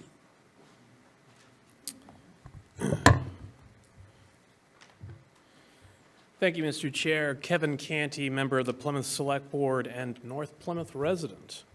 So the Select Board opposes this project, as I said during my public comments at the last hearing, and we would ask that you do the same and stand with us in opposition to this out-of-town developer trying to make decisions for our community that do not reflect the needs or wishes of the community. Plymouth does need affordable housing, but not like this. The strain on local infrastructure, particularly water and roads, will be substantial. There are issues in regards to the inadequate parking, the unbelievable vehicle traffic study that was presented for the third time that I've seen it this evening, as well as this meaningless pedestrian data, with data from originally in February of 2025 and now in August of 2025, outside of the warm school months, where it is particularly relevant with not only young children, but the mothers and fathers of those individuals traversing up and down Cherry Street to get to Hedge Road coming from all of these directions. Ideally, you would deny the application outright, as the cost of potential litigation in this particular instance is a good investment, in my opinion, and I believe in the opinion of my colleagues in the Select Board. At a minimum, however, I would ask that you do require a full independent traffic study with new data collection. I know that the agency that reviewed at Apex on behalf of the town did their own desk review, but they didn't get their own data. And I think getting their own data would make a meaningful difference. There are multiple options for how the town could pay for this or how other entities could pay for this. Also, the equivalents that they've put forth are erroneous. The Ridge at Blue Hills is a 16-minute bike ride to the Braintree Red Line. The other Braintree parcel that they talked about, as they admitted themselves, is only a quarter mile from the Red Line. So the data there is completely different from the data here. You can take a bike and go to the financial district from your house to go to the financial district of Boston in 45 minutes from the Ridge at Blue Hills. You can't do that here. The intersections that they are proposing would be a grade D, which would be acceptable intersection operations. Well, that's a very generous assessment for a grade D. I think if you live here, a grade D would be unacceptable. That would be a downgrade from its current grade C. Also, the statistics that they're proposing are not a reality. I would say, if Gillette Stadium, if a car left those lots every 4 minutes, Route 1 would have no problem after a Patriots game. But that's not how people leave Patriots games, and that's not how people leave to go to work in rush hour. So the statistics that they're pointing out do not reflect reality. And the pedestrian experience by the inadequate parking, which will push both visitors and I think some residents onto the street without adequate sidewalks, will decrease the pedestrian experience throughout the area. This project should be rejected, but at a minimum, you should require an independent traffic study with new data collection. Thank you. Please. I don't know. Who's next? Yes, sir, please. Hi, my name's Ed DiPiero, and I live at 905 Schooner Way. And I recently moved from Braintree, and I can tell you a lot about Braintree. One of the reasons why I moved from Braintree was because of the congestion. And Braintree has a couple of units there from the Pulte Group, and I've been to a lot of meetings, listened to a lot of statistics and industry standards, and they're all well and fine, but the reality is what is really happening when you're out there on the ground. And I can tell you that we moved from Braintree because of all of the congestion. We heard that it wouldn't cause too much traffic. We heard a lot of different things. And if you look at some of the places where they put, the Pulte Group put these units, it isn't a tourist area. It's pretty expansive, and you don't see people walking. You see people driving to and from places, but it's not like over here where you're trying to stick all of these units in essentially one block. And so the congestion is just outrageous. I know, I feel like I love my family, and I'm sure everybody here does. And when I, sometimes sitting in my unit at Schooner Way, and I look out the window, I see UPS trucks, I see Ubers, I see furnace repair companies. I have people visit me all the time. I have a big family. So I'm not sure about these statistics about one car every 3 minutes. My family can do that. And so I don't understand, you know, I understand the need for 40B housing. I get that, I really do. But these industry standards say nothing about safety. And the safety in this area is one of my major concerns. I really feel like this is an accident waiting to happen, as I stated before. There's too much going on there in a small area. Plymouth is 165 square miles, something like that. And I don't understand why we have to put this in such a congested space. I get it, that's a rhetorical question, right? The land is for sale, and it's a beautiful area. In the Pulte Group, I would love, you know, if I was the Pulte Group, I'd love to build there too. It's gorgeous. But I urge you to reconsider, because this truly is, in my opinion, an accident waiting to happen. And not only that, on Hedge Road, I urge the board to do something about, if this goes through, to do something about putting sidewalks there. As is, without the Pulte Group, it's very dangerous. We have people with strollers constantly walking up and down that street. It's really, really bad. And if you put another 65 units or whatever it is on Sandy, that's just going to add to the problem. So please, please reconsider this project. Thank you. Thank you. Who's next? Yes, sir.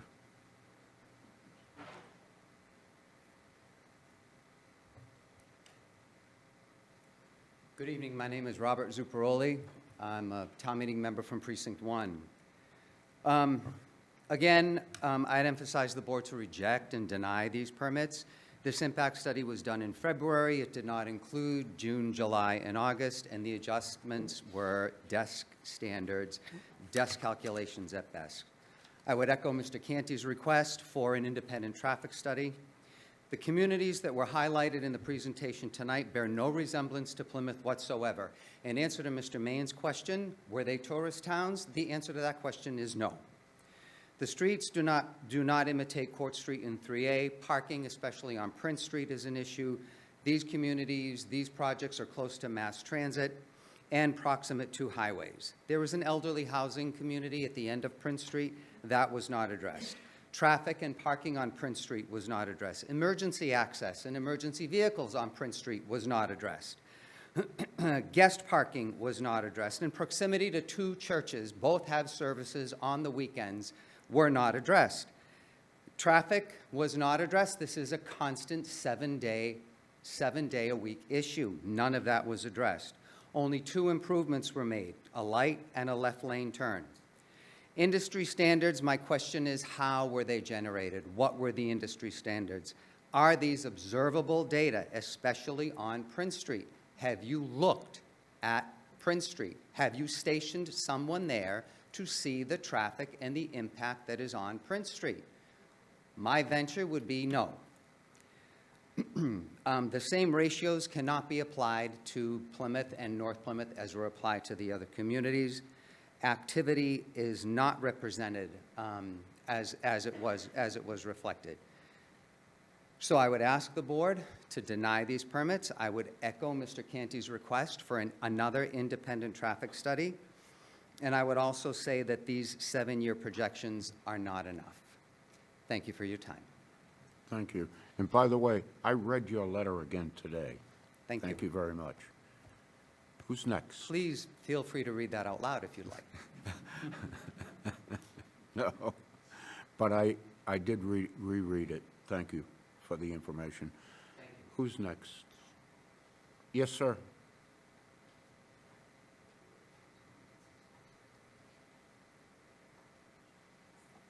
Good evening.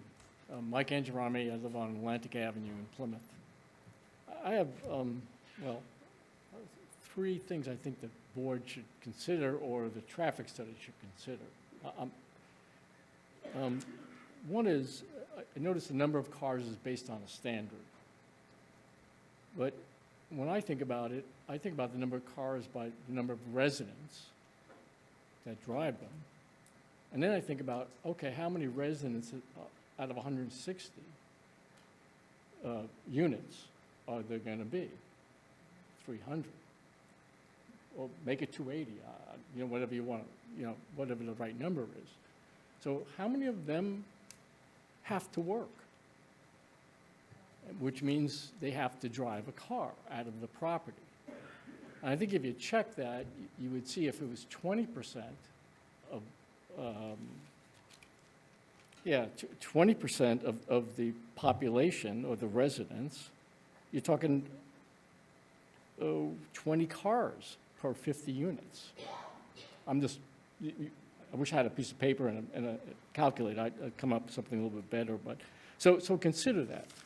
How many residents you expect to live there, and how many you would expect to work, which means they're going to be driving a car in and out of the property. So that was one thing.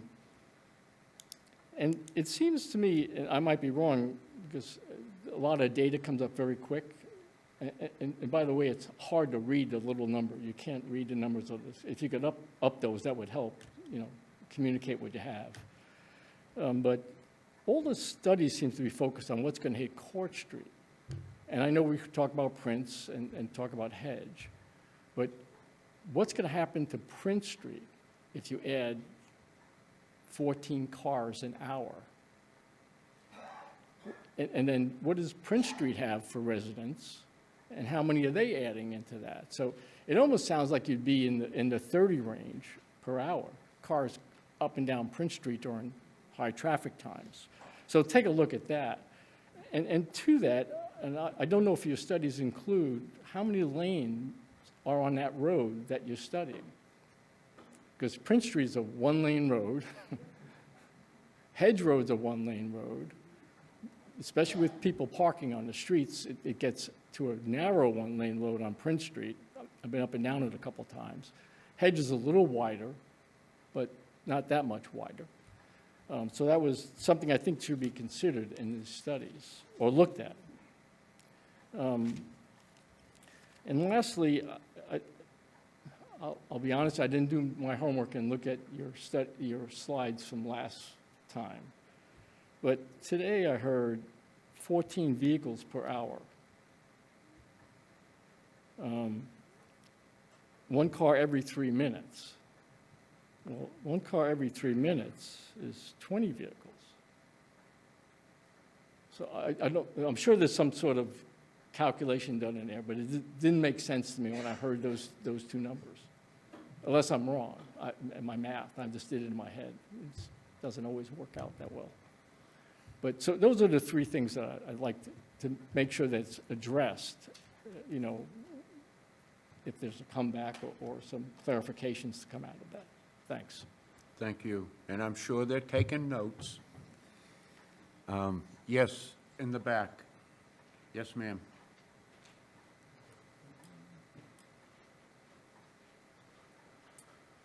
Thank you. My name is Lisa Fosdick. I live at 20 Holmes Terrace. And a couple of things came up for me. I want to support a lot of the comments that were already made. I don't want to repeat things that were already said. But when I look at this and I see tandem spaces, how are those to be sold like that? How does that work? It just doesn't make sense to me. The parking garage, the guest parking, it just doesn't seem to be enough, especially if the spaces are being sold. What happens if somebody doesn't buy a space? Where do they park? Cordage is also not completely built out. You mentioned that there's a cancer center going in there. What about the other 300 units that haven't been built yet?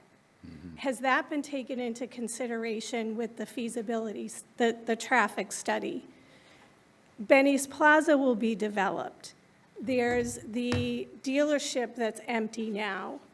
It seems to me that all of the things in the 7-year look ahead should include those potential projects. And I respect your data, I really do, and I know that you want to do a good job.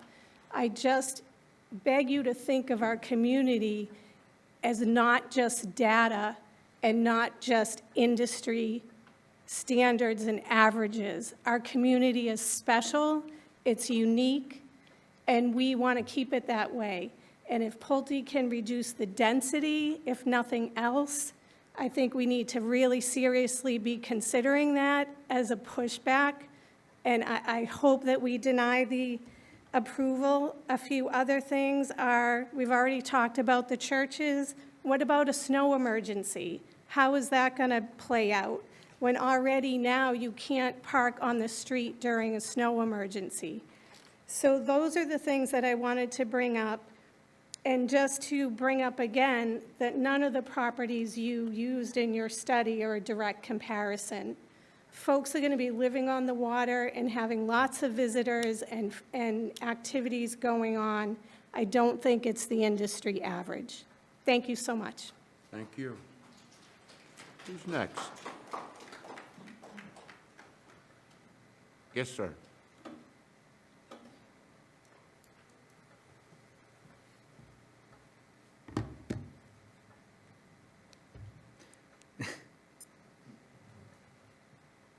Hi, I'm Alex Cook. I live on Prince Street, and I've been following this project for over a year. I've got a pretty good pulse on it, I feel, and I feel the traffic engineer and Pulte's been referencing Mass DOT standards and things like that, because I think about where is this headed if the ZBA denies the permit or if they issue the permit in some way that Pulte doesn't like, and it gets appealed. Everything comes back to Mass DOT and what are those rules, and that's really what this is all about. So to me, the traffic study issue, it all hinges on whether or not we fully believe and we can trust the data that they gathered. So I agree with Mr. Conroy that we should gather our own data just to really do a peer review, a full check, because what if something was wrong with the count equipment? That's something that the peer reviewer wouldn't be able to see. I also I had questions up until seeing the data from tonight about the fact that 3 to 4 p.m. was excluded, and we saw in the histogram that 3 to 4 p.m. was one of the highest traffic hours, but I obviously can't engage in it back and forth right now, but my question would be sort of, did Pulte use, when they said 4 to 6 p.m., did they use the average of all 3 of those hours? That means that they purposely chose hours that weren't as busy, because if you take 3, 4, and 5 p.m., you're going to get a much higher average. So those are 2 big issues that I have with the traffic study. Just grabbing my notes here. Mr. Mann, excuse me. Thank you. You had mentioned that there might not be enough time to do the traffic study, but I noticed that as this issue unfolded, it came out about the town's missing and later discovered affordable units, and Pulte moved very quickly to go file with the state for the unfriendly 40B. Within a few weeks, they filed for this unfriendly 40B, and now here we are and we can't fight it. So I just question, I would hope there has to be some independent contractor out there, excuse me. Maybe it's not Apex, but there has to be somebody that would take the money and do this study within a few weeks. And I don't see how it could cost much more than, say, $50,000 to put pads down and count for a week. And I think that would be money well spent. And that's all I have to say at this time. Thank you. Thank you. Someone else?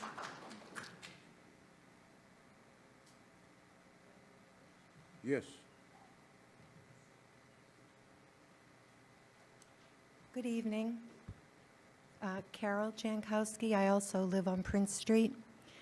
Before I start, I just want to thank Selectman Kevin Canty and all the other speakers. I'm in agreement that we should do our independent traffic study. I am suspect of the data, and I think that we need to be more thorough, and we also need to take into account pedestrian traffic. I could comment on a number of things, but one thing that hasn't been mentioned tonight is, actually, it's in reference to a comment that was made, Prince Street being a low-volume roadway. So I'd like to speak to that from a pedestrian perspective. There are a lot of cars on that street, especially all day long and especially on weekends. There are also many children playing in the street because we are a dead-end street. Families spill out onto the roadway. One thing that I've noticed about the 3 proposed buildings is there is no play area by design, no place for children to safely be children. Where are they going to go on Prince Street? Into the roadway. Thanks very much. Thank you. Someone else? Yes. Anyone else? No? Me? Set my timer. Go right ahead. My name is Meg Sheehan. I am here and wearing multiple hats. I'm an environmental attorney practicing law for over 40 years. I'm also the executive director of Community Land and Water Coalition, a nonprofit group that has as its mission to protect, preserve, and steward the land and water resources of southeastern Mass. And one of the things that we do is provide legal and technical assistance to communities who are faced with projects like this. So as an organization, we are urging the Select Board to find a way, and there is a way, to reject this project. I'm also here in my personal capacity because, yes, I am one of the owners of this property, along with several other, probably 30 or 40 heirs of my great-grandparents, Luigi and Tio Tista Cortelli, who purchased parts of this property starting over 120 years ago. My aunt lived on Prince Street, so I'm very familiar with Prince Street. I am also very familiar with Hedge Road and Sandry Drive, having worked at El Knife when it was located on Sandry Drive while I was in high school. So I'm very, very familiar with this neighborhood. This is an inappropriate location for this project. Our organization is committed to continuing our campaign against it. I do disagree with my family members who are seeking to sell this property to Pulte. I don't think that Pulte is an appropriate developer for this particular neighborhood. And substantively, I want to address a couple of points in my last minute. One question I would have through the chair is whether there has been an application to Mass Highway to a curb cut or a state highway permit, which, along with a threshold, would potentially trigger MEPA, which is the Mass Environmental Policy Act, for an environmental review to mitigate or minimize damage to the environment. And one of those threshold triggers is parking spaces. Minimum of 300 parking spaces can trigger MEPA if there is also a curb cut permit, which is, I would assume, is required to enter and exit onto Route 3A, a state highway. Any alteration to that entrance through the Court Street You parcel. have 30 seconds left. And I would note that Pulte is saying 1.8 spots, that's 293 spots, so there's 7 spots shy of what would trigger MEPA. And so I'd urge the board to look into this, reject the project, and at a minimum, require an independent traffic study. There is no need for this board, as it has done in the past, to buy hook, line, and sinker everything that any developer's engineer tells you. Thank you. Thank you.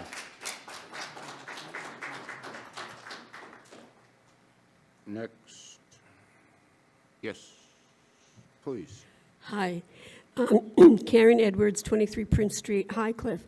I just wanted to remind everybody that High Cliff has 80 apartments at the top of the hill, and I've taken a video at the end of the last meeting at night, and every single parking space that High Cliff has was taken, and cars were parked on the grassy area.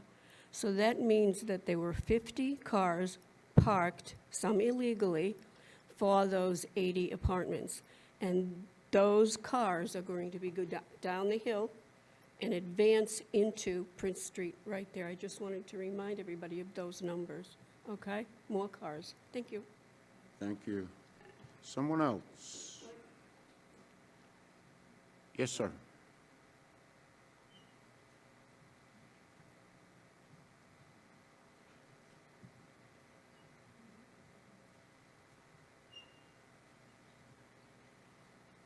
Hi, my name is Dennis Farrell. I grew up on Prince Street, and I was kind of happy to hear Sheehan get up because her great-grandfather gave my grandfather the money to build his house on Prince Street. We were at 16 Prince Street. And on 16 Prince Street, as a kid, always, went down back and basically know all the property that we're talking about. Now, I don't know, I'm sure Pulte has looked into this, but there is wetlands behind 16 Prince Street. And there's also a dump behind 16 Prince Street. Yeah, you know that one, right? Where they used to dump everything from the cottage. And, as kids, we used to play down there. And I think that spring leads to the Brickyard. I'm sure the board members know where the Brickyard is, right? And right by, and that's the little mud hole at Schooner Way. And that's where we used to learn how to play hockey and everything else. And being from the neighborhood, back, I'm now on Alden Street, but my mother lived there 95 years. And, I really don't believe these traffic studies, sorry. I mean, I should reverse that. I believe they come up with the figures that have these national type figure numbers to make it work. Practically, if anybody's there in North Plymouth, it's gonna be tough if that goes through. And the one thing that and I said this last time I was here, not much is said about that driveway that would come out where behind St. Mary's Rectory is now. And you got CVS across the way, there's no traffic signal. They're saying, well, the traffic signal over to the left will take care of it. Come on, it makes no sense, I'm sorry. That's a real bad area. And then you got Hedge Road right there. And as far as I know, the Hedge Road signal, that's only gonna be a signal for the fire trucks, correct? It's not gonna be for anything else, not for turns. So, again, I think that the studies are flawed, even though, they coincide, and I understand why the board would say, it'd be kind of tough to overturn it, but I'm against the project. Thanks. Thank you. Someone else? Seeing none, I'm going to bring it, I'm leaving public comment open for the next meeting. I don't want to close it until we're wrapping up. But for now, I'm going to bring it back to the board and back to the petitioner.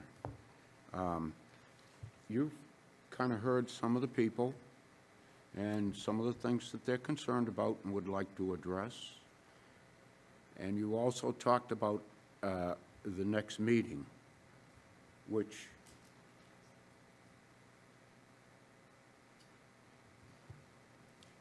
December 15th, Carolyn, Attorney Murray, yes. So December 15th. And is there anybody sitting on this case that is going to be away? Oh,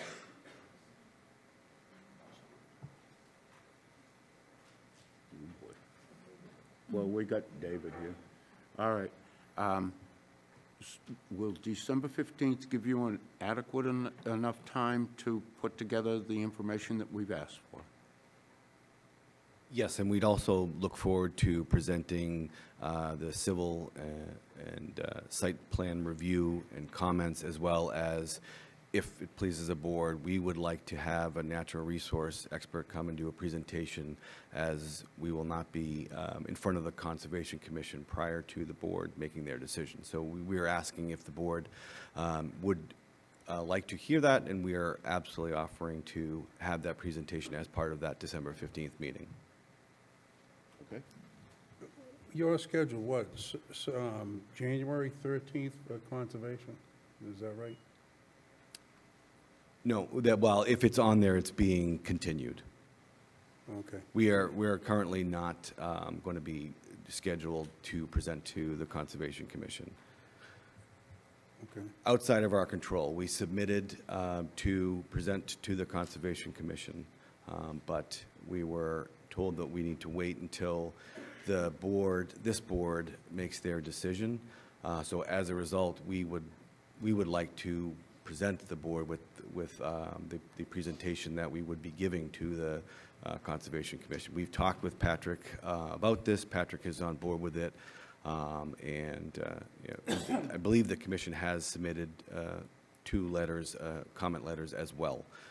But we have been in communication with Patrick, and we're happy to have our natural resources expert present to this board on the 15th, if the board pleases. Okay. Okay. All right. Would you do me a favor, Carol? Shut up. Would you speak to a second traffic study in your opinion? Thank you, Mr. Chair. Well, first of all, with respect to timing, because I know a number of folks have said there isn't enough time. Right now, the public hearing, you have 180 days from when we opened the public hearing to close the public hearing, and that's assuming there are no extensions granted. We opened the public hearing September 29th. Right now, we'd be on track for March 28th for the public hearing to close. So if that in any way, shape, or form influences your decision about a traffic study, you should take that deadline in mind. Also, as far as the 40B regulations go, if the board is inclined to have an independent, full traffic study done, that is not done at the expense of the applicant. The applicant, we can pass on a fee to the applicant for peer review, but not for independent studies. So if this board, for various reasons, feels that an independent traffic study should be done, it would have to be financed through the town. Exactly what I thought. Yes. Carolyn, while we have you there, we're also working our schedule backwards. How long, whether we disapprove or approve this, do you need to write it up and then for us to sign it. Doesn't that work backwards from the 180 days, or no? No, it's just 180 days to close the public hearing, Right, and then after that, you have 40 days to deliberate. okay. And that's typically when we would be, going through a draft of the decision. Okay, that's what I need to know. Okay, any other questions? Board members? Yes, sir? It's not a question, but just restating a suggestion that I had from the last meeting, which was considering access to Building 2 somehow from Hedge Road. It seems to me that the Sheehan property is retaining land under its own control, which in your negotiations, since you haven't bought it yet, sounds like, you have an agreement that where the parade stuff is stored could be an access to Building 2. In fact, even that location could be a location for a building rather than just access to 2. But I continue to be concerned about Prince Street, and it seems to me, especially when we've heard that the overall traffic impact is supposedly quite modest, access to Building 2 from Hedge rather than Prince might address many of the concerns people have. Anyway, just a suggestion, and I'm suggesting it as a planner and architect, that using Hedge Road as a resource might be better. Thank you. Okay, have you anything else you would like to discuss this evening? Just, again, to confirm the approach for the next meeting, our goal is to present the civil and site details, including sewer, water, and stormwater, as well as discuss the peer review that was done on the plans, as well as the comment letters that we have received from town departments. We've been, since we sent our application in, we have been having significant back and forth with both the peer reviewer as well as town staff to refine and modify the design to address their comments, and we look forward to presenting that in completion on the 15th. Okay. Anything else? No, sir, thank you. Very good. So, ladies and gentlemen, it looks like we're coming back here December the 15th at 6 o'clock. And I, just please, I ask you all, if you can come, to show up. We want your input. We want to hear what you have to say.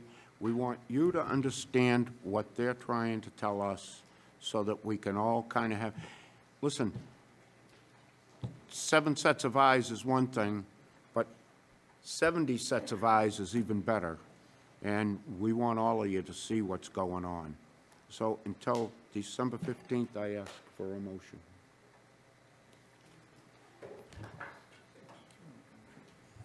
I'll make a motion to continue to December 15th. I'll second it. Okay, I have a motion and a second to continue this hearing until 6 o'clock, December the 15th.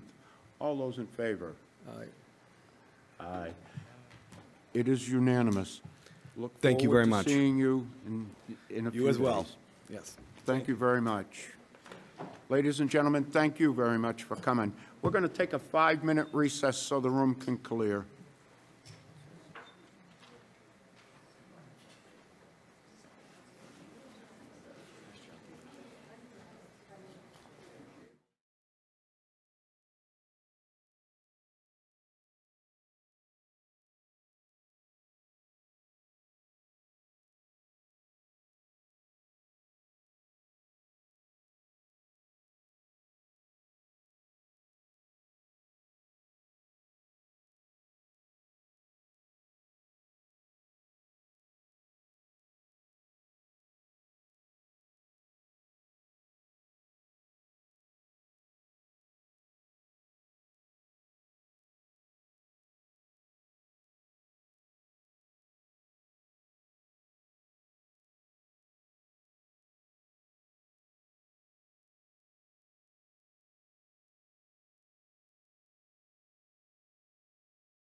and gentlemen, we're back in session, so you're going to have to either leave or sit down and be quiet.